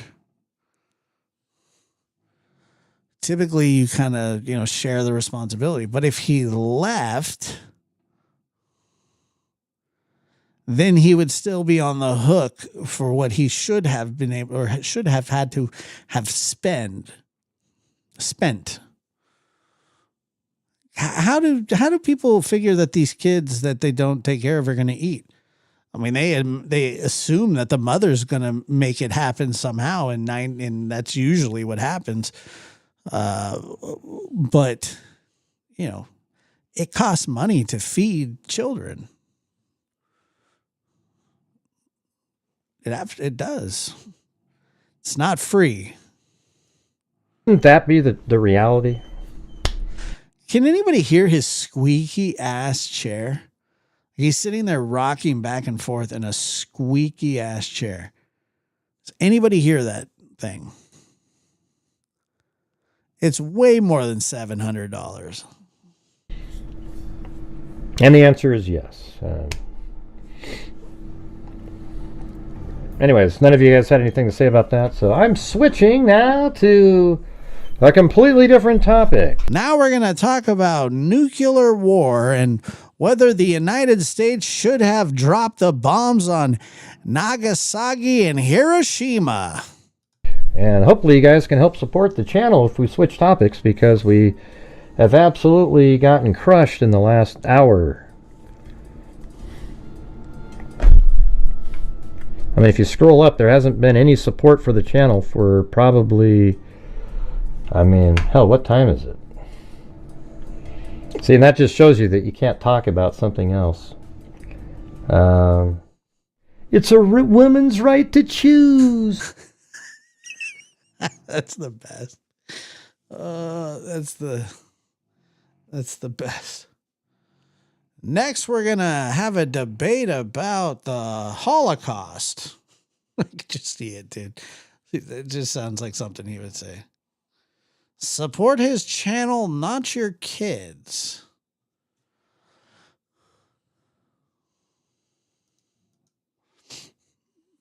YouTube Bad Actors allows people to share their feelings and laugh. I then directly suggest the lab. Well, any channel this rate. Yeah, he's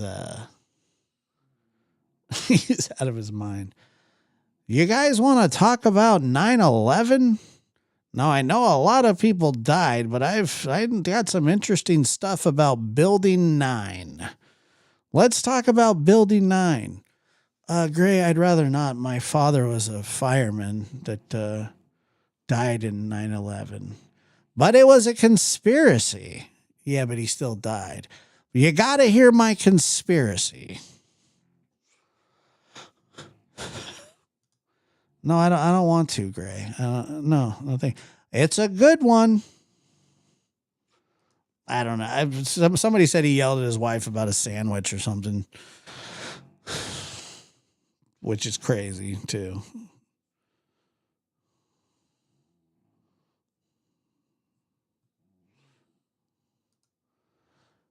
My daughter lost 2 babies in 2 years, and his flippant disregard for human life is sick. I agree with you.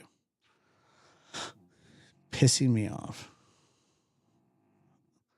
I think so. I don't know that much about him other than I really don't look into him other than what I hear online, but I've heard that he is married and that he snapped. Somebody said he snapped at his wife over a sandwich. I didn't see it. Kind of a sandwich. Who would get mad about, who would snap about, like if somebody just brought me a sandwich like right this second and it didn't have any mayonnaise or cheese on it, it was just bread and meat and I was hungry, I'd be like, thank you so much for that sandwich. And in my mind, I'd be thinking, God, this thing could really use some mayonnaise. And if I needed some, I'd go probably get some, you know? And yeah, I will. But I wouldn't say anything. Yeah, I'd be like, wow, what a great sandwich that was. Yum, yum, yum, yum. Yum, yum, yum, yum, yum, yum, yum, yum. You get a sandwich, you know? Sandwiches are fantastic. There's no reason to snap at somebody over a sandwich. I mean, I don't know. But Gray, there was no mustard.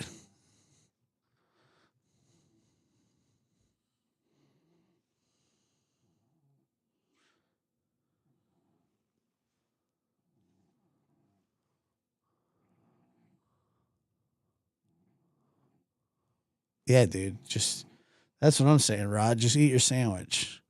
Hey, is it not going to read this one? You better read this. Oh, Gray, remember that time we hooked up 9 months ago? You owe me money, Gray. Holy shit.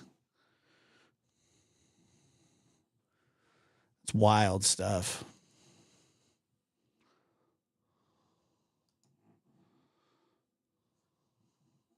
You would think, you would think so. I mean, look, look, if somebody brings you a sandwich and you're like, oh yeah, it's lunchtime or whatever it is, and your wife or whoever it is brings you a sandwich and they didn't make it properly. When I mean properly, the way that you quote unquote like it, there's a phrase for that. It's from the Latin term for feces. It's called Tufski's Shitskis. You know.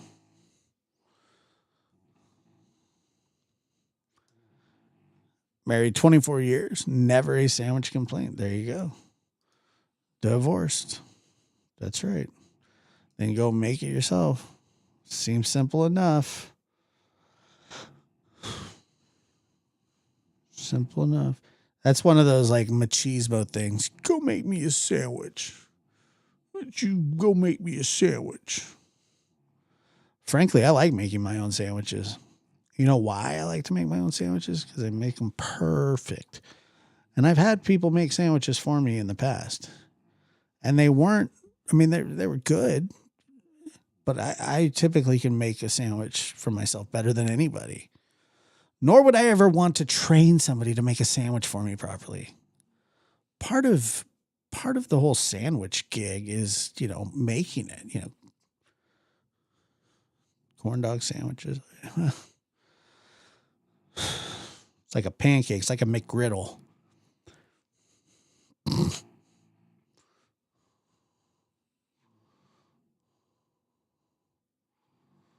That's right. Love is in the layers.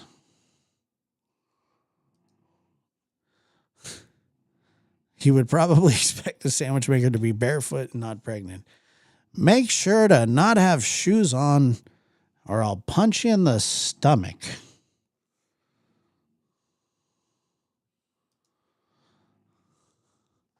Marriage is an invention of men to control and own women, in my honest opinion. I mean, I don't know if that's true, but I'm sure some people can see it that way. But I don't know. I mean, there's some people that have really good marriages. And not every dude thinks that he's like in charge of everything. You know, there are men that do respect their wives or women, you know. Now, if you're saying Gray invented marriage, then yeah, I would probably agree with you. But I mean, I don't know. I don't know. Maybe.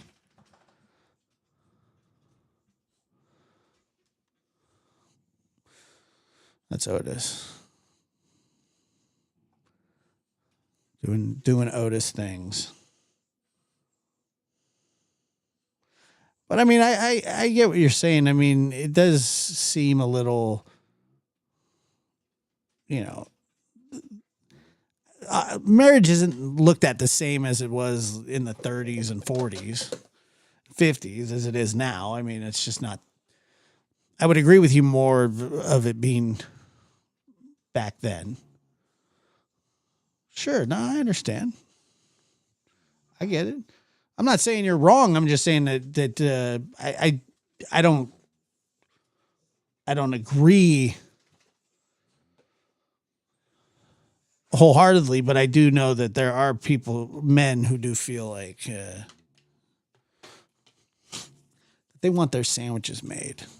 I agree with that as well, or it should be. It hasn't been. It's not so sacred, though. It's not really treated that way. Can you go lay down? Oh, he just went to. I think it was probably his personality.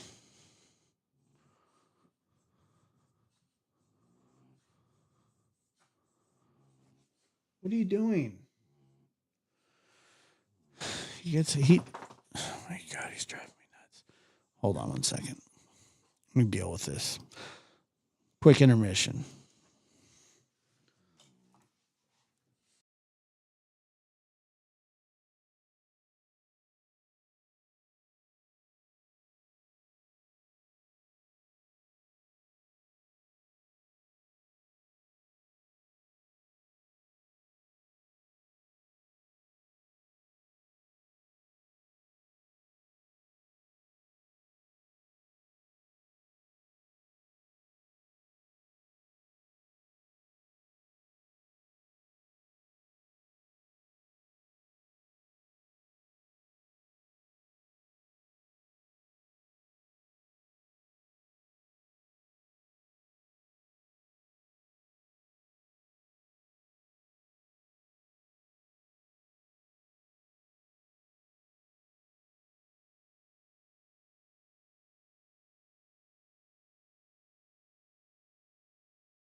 Good old Otis. He needed his eardrops.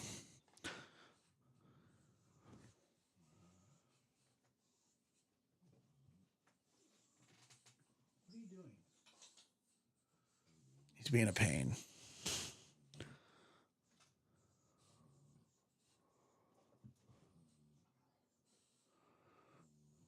Hold on.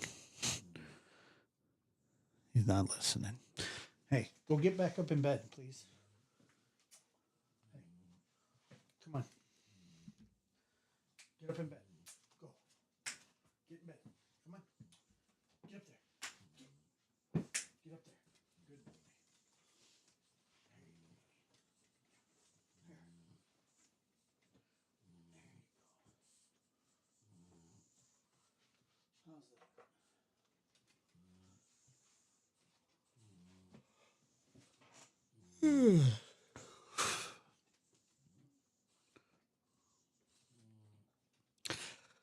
I mean, he's exactly like a baby.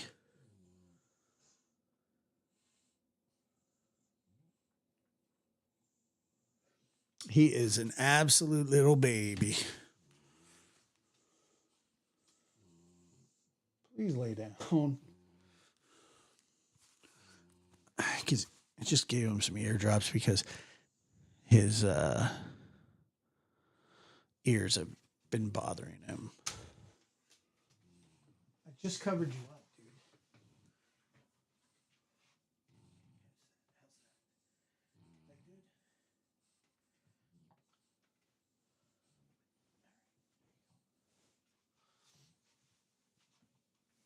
Okay.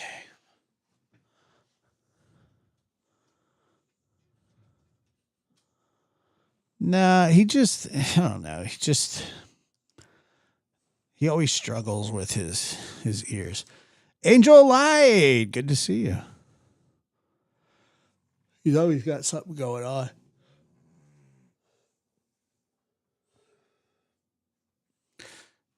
Always. There he is. Can you see him moving around?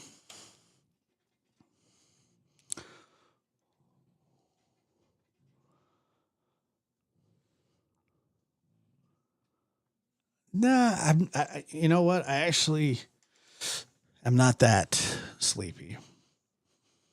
What time is it? Maybe I am. I don't know. I know he is. Yeah, I have two of them, two Frenchies. Macho and Otis. Somehow Macho ended up in the neighbor's yard again.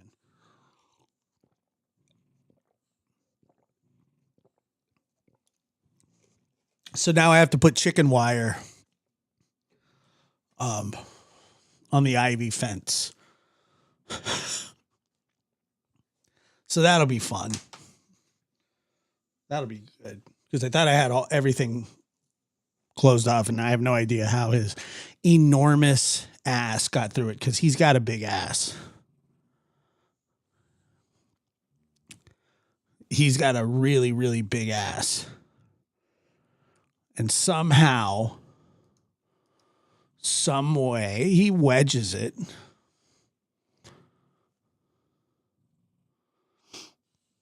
Yes, they do smell, but there's ways to combat that.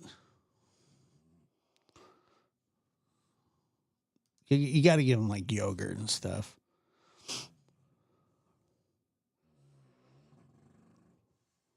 Wow.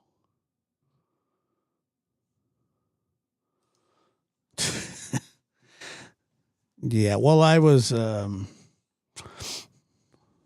fell asleep later in the day today because I wasn't feeling all that wonderful, but I thought about going live earlier, but it wasn't in the cards, folks. Just wasn't in the cards. I wish that it was. But you know what? There's a lot of people. I see a lot of people in chat. Yeah, yogurt. It's very good. It's a good probiotic for the pups.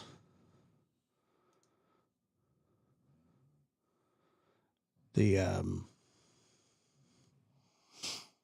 yeah, but most. Do I have allergies? For puppy gut health, yeah. No, I don't have allergies. I'm not sure what happened. It was a headache. I get headaches sometimes. I don't give them flavored. I give them just the plain yogurt, like a scoop of plain yogurt, like Greek unflavored, whatever that is. They love it too. It's really good for them.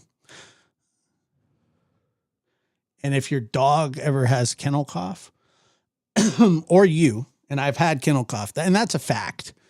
Okay, I don't even. Nobody needs to. Well, you never. No, I got it.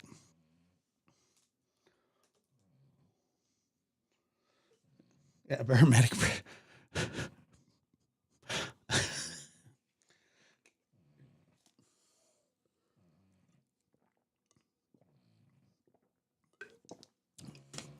Teaspoon of honey 3 times a day will help your dog's kennel cough. And that's a fact, Jack. I don't need to say it twice, but I will.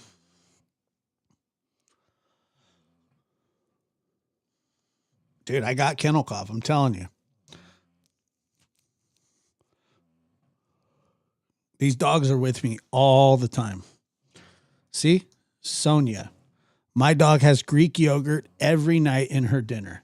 Absolutely. No, the vet didn't. The vet didn't. Yes, local honey, beautiful raw honey. And I remember before Otis didn't have it, but Macho did. They can, you know what? They can get it, like they can get it from sniffing like a telephone pole that another dog is pissed on or something. You know, I don't know. There's a lot of different, they say there's a lot of different ways. Yeah, I remember you saying that. I think I missed the beginning of that.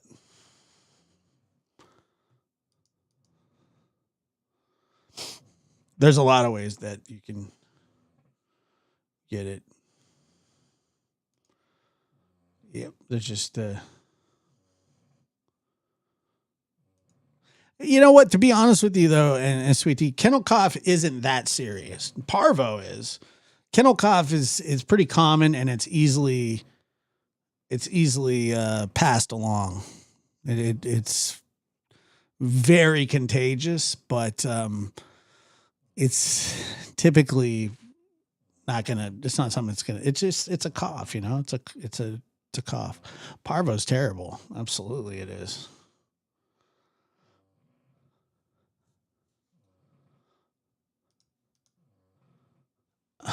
I was so sick. Sick's the dog. Yeah, Parvo's bad. It's a nasty one.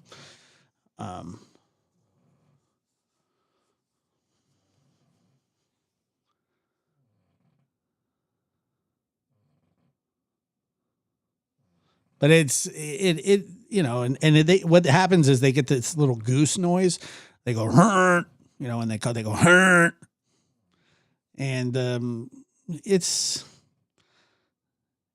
typically they'll still eat.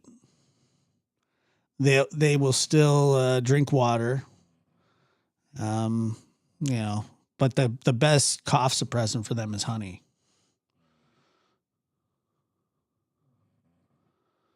Is Whistle still here? I know I got your email, and I'm gonna get back to you. I'm sorry. Faye says my island has a huge variety of green.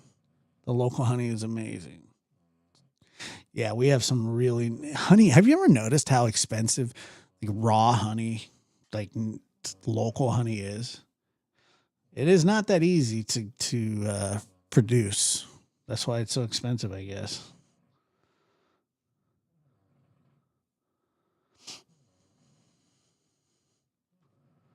Yeah, but it worked. And Otis hadn't gotten his cough yet, but Macho did. And so I would give Macho some of the honey, and then Otis would want some, and I would just give him just the tiniest bit.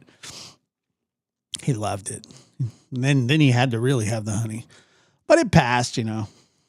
They told me to keep Macho and Otis apart, and I was like, I don't know how I'm going to do that. I mean, they're together constantly, and I said, well, it would be hard to do that. So,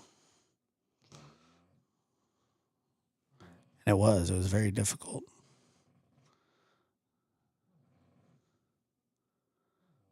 I'm allergic to bees, and I think they're so fascinating. Yeah, we talked about that the other day. We talked about how monkeys do nothing for the ecosystem, but bees do everything for the ecosystem. Like, monkeys are cute and they throw crap. They legitimately throw crap. They're crap throwers by nature. Find your local beekeeper. Support them. I agree with that, actually. Beekeeper, that there's a lady on the internet that she relocates beehives. It's pretty impressive, actually. Okay. I love honey. Have you ever put a honey on a biscuit? Oh boy. Oh boy. I haven't had honey on a biscuit in a long time.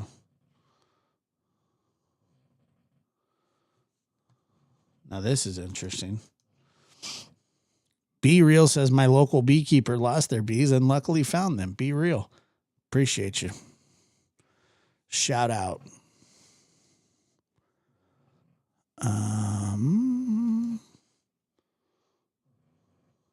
Honey and biscuits. Yeah, Lulu, that's right. Honey and biscuits is so good.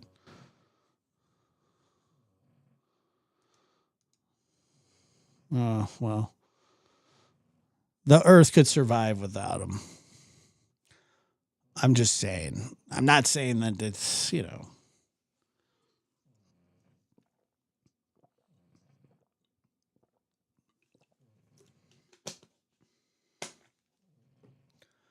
I like them. I don't mind them.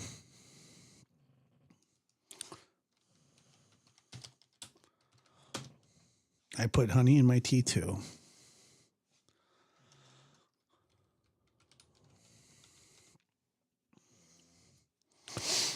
Okay.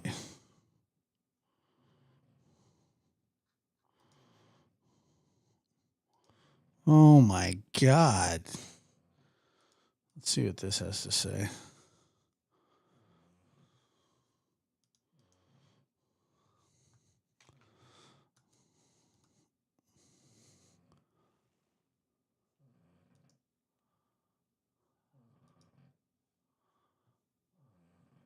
Oh no.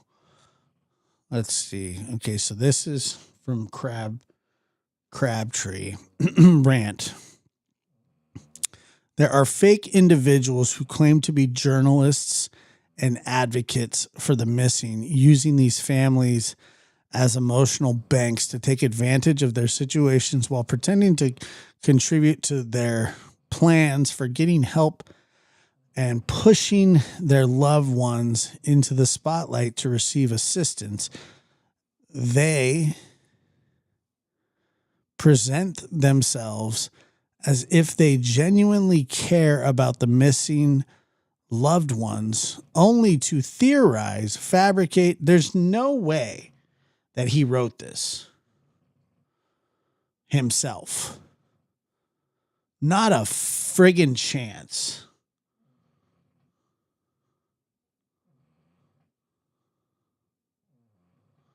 No way. There's not a fucking chance in hell. Somebody wrote this for him. Nobody even dictated. Why did somebody write this? This had to be a loved one of his. Somebody who's pissed off. It could be Chat GPT. I don't know. I don't know how you would do that though, but maybe. I have no idea. Is it AI, you think? Because, like, he used... Could be AI. That's true. They disseminate information as if it were factual. Same people refer to themselves as direct sources of information, journalists, spokespersons, etc. There's not, it's not... Dude, I would bet... I mean, I would bet a substantial amount of money that he did not write this himself, because there's too many perfectly placed commas, and it's just not.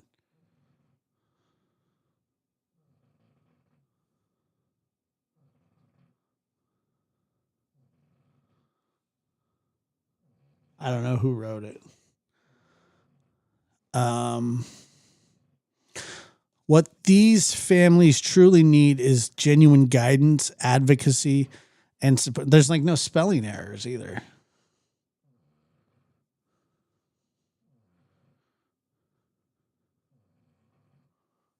All right.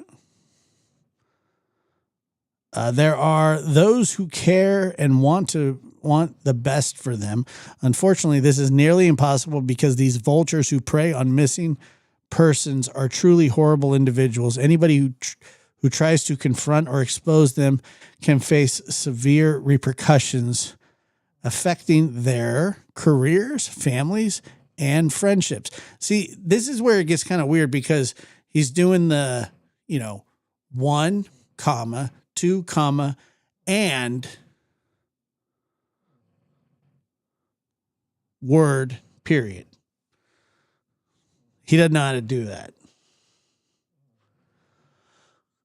They destroy everything one has worked for, all for what? So they can keep the grift going and move from one family to the next.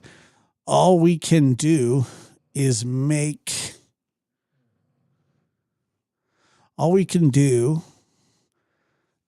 it known that these individuals exist, identify who they are, and inform families with missing loved ones about resources available to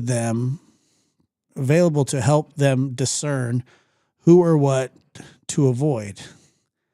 This situation has escalated to an alarming degree.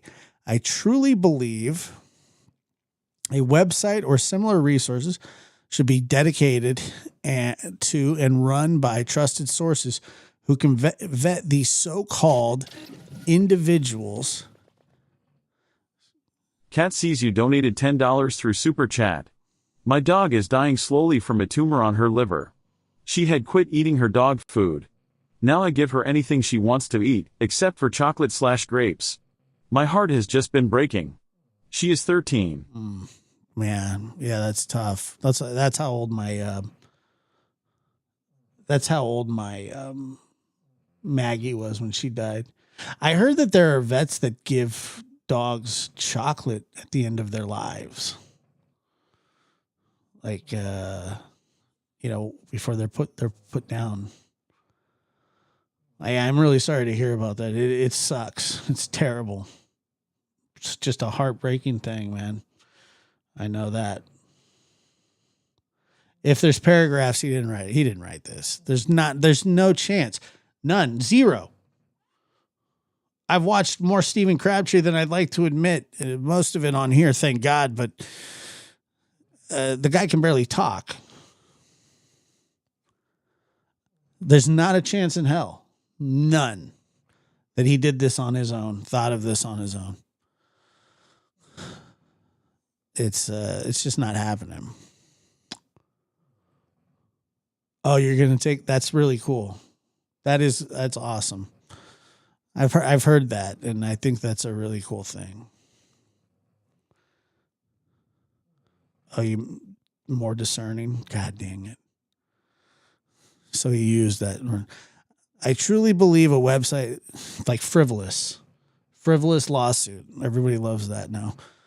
A website or similar resource should be dedicated to and run by trusted sources like him who can vet these so-called advocates, providing a place for their missing loved ones. This way, they can make informed decisions and avoid being taken advantage of. Sadly, these individuals often insert themselves into situations and make it seem as if they are far more involved than they actually are by concocting elaborate theories, etc. Don't be fooled. It's almost like he wrote this about, ChatGPT wrote this about him, about himself.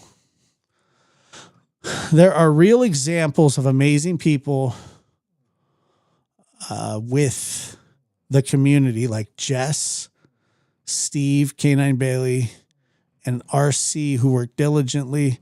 He's going to mention Clue and Cletus. I can already feel it.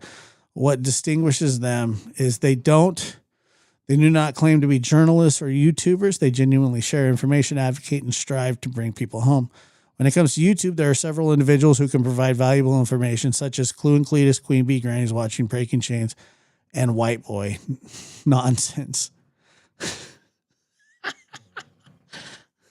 Yeah. White Boy has valuable information. You're a dumb fucking idiot, Crabtree. Excuse my language, but it needed to be said. You're a friggin' moron, dude. You really are. Just when I thought that, like, oh, there's maybe that, you're so stupid. A dumbass. The biggest tryhard that I've ever seen. Him and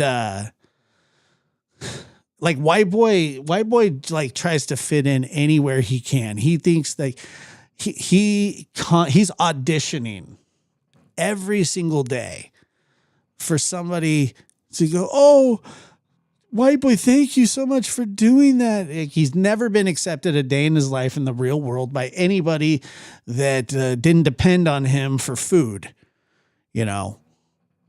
But nobody has ever accepted him. And Steven, you're dumber than he is, which is saying something.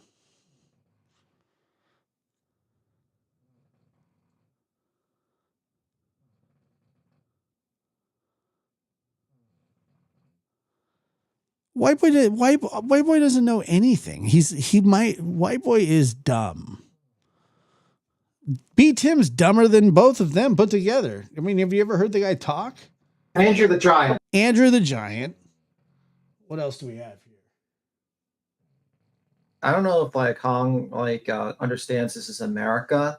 People could say what the fuck they want in America. If he has a problem with freedom of speech, you can go back to China. You are morbidly obese. Well, you opened that Pandora's door. Yeah, there's no way B. Tim wrote that.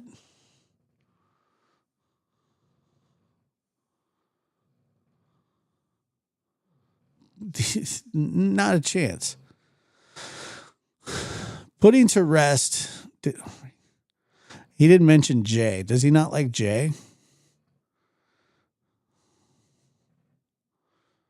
They help dispel misinformation and theorizing. Put to rest some of the most outrageous claims. Like he writes these things in hopes that like people. He writes these things in hopes that like people will like give him a pat on the back. Like, why do you need people's approval so badly? That's why you write shit like this. That's why White Boy does his little. They'll never accept either one of you. Never. They'll use you for, you know, because you're dumb and, you know, you'll lay down on a puddle so they can cross the street or something. But like, you're never going to be one of them as hard as you try. Not that that's something to be, you know, strive for, but you know, you're not one of them. The price of eggs in China. I don't know. You'll never be one of them. Try as you might. Try to, you know, as much as Hodge would like to blow his way to the top for you, it's not going to happen. Yeah, I know. I remember the price of eggs in China. What's that got to do with the price of eggs in China? I don't know. Nobody asked. Straight to the dome and straight to the throat. You know what I mean? Straight to the dome and straight to the throat. I'm not telling you who to watch, but I urge you to be mindful. Yeah, that's exactly what he's doing. And that's exactly what don't let him say that that's not what he's doing. That's exactly what he's doing. Straight to the dome and straight to the throat. I'm not telling you who to watch, but I urge you to be mindful. Look for signs of dry begging or mentions of super chats. That's a good one. Hey, if anybody asks you for, I don't know, money for guitars or something, Straight to the dome and straight to the throat. you will notice these indicators if you open your eyes and listen carefully.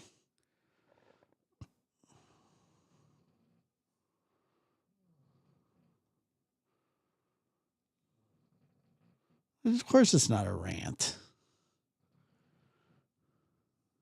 It's a moron.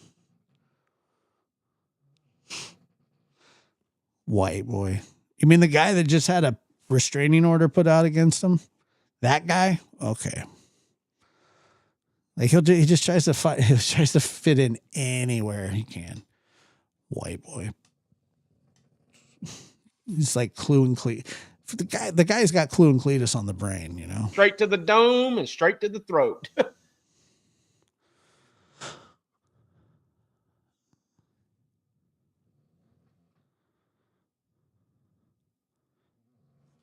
What you said? Rod has what? Let's see.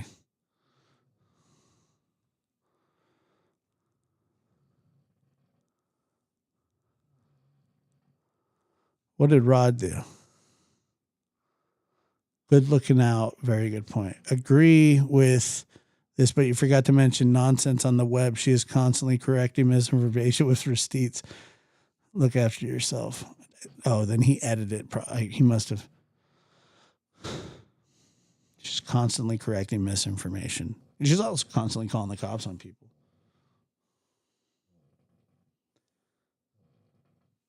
It is, dude. It's so like the world's ass backwards. Completely ass backwards. None of it makes any sense.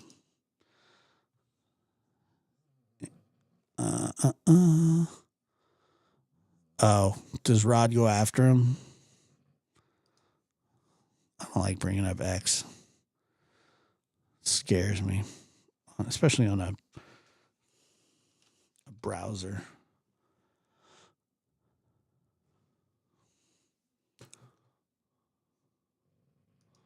I get to be. Oh, I'm not even signed in. Stupid.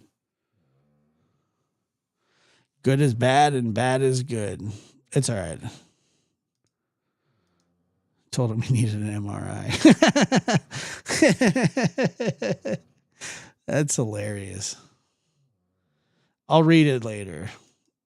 Good night, or have a good day, Lulu. Good to see you. All right, I'm 2 hours and 20 minutes here. I just got on to say what's up. Appreciate you guys. I feel a little better today, but yeah, it was an interesting one. Once again, Nana, prayers for you. Andrew the Giant. Ladies and gentlemen, Have a good night or good Lab morning, After really. Dark is starting shortly.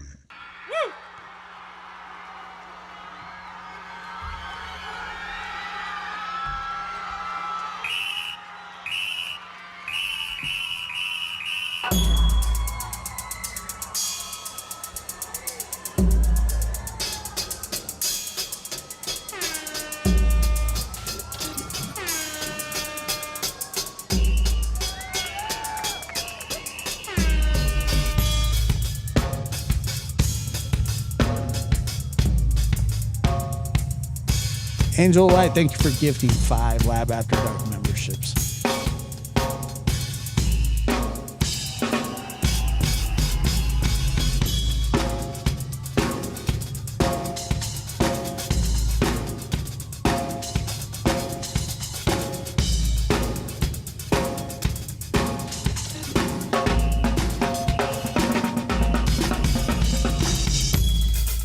Lab After Dark is starting soon.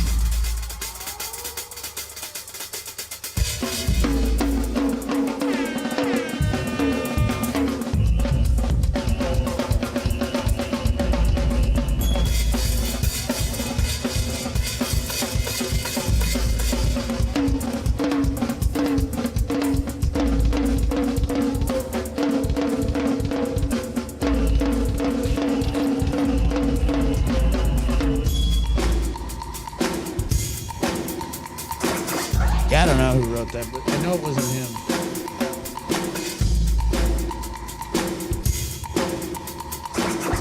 With a 100% degree of scientific certainty is a mathematical certainty that he didn't write it.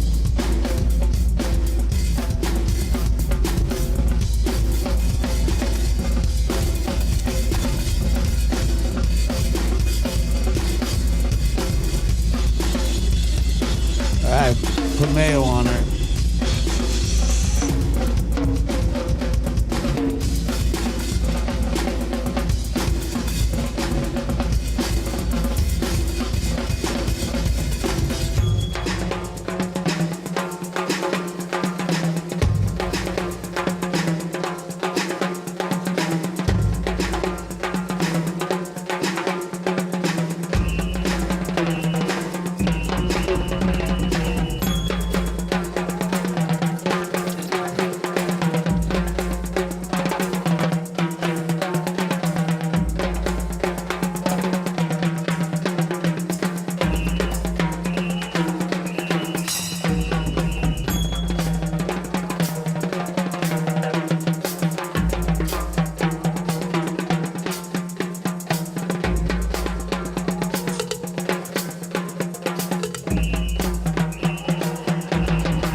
We had a little bit of everything, I'm sure. Well-rounded show. Good show. Thank you to the chat. Shout out to chat. Chat was amazing.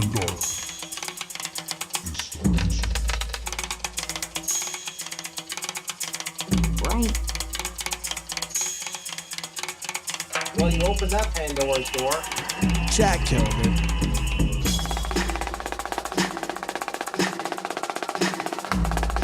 Rhinoceros.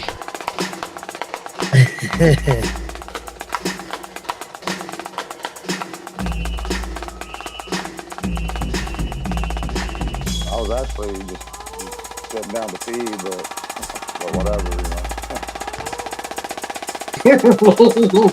Uh-oh.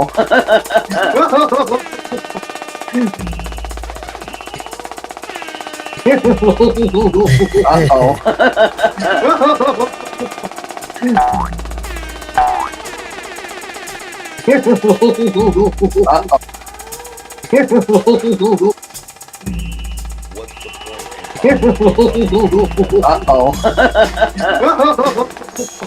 in Flat after dark.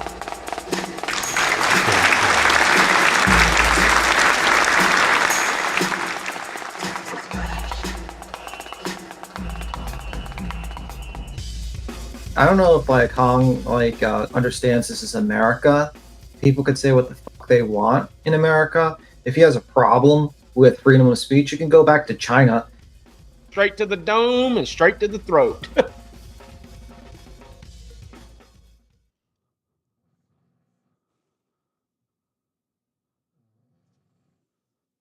Rhinoceros.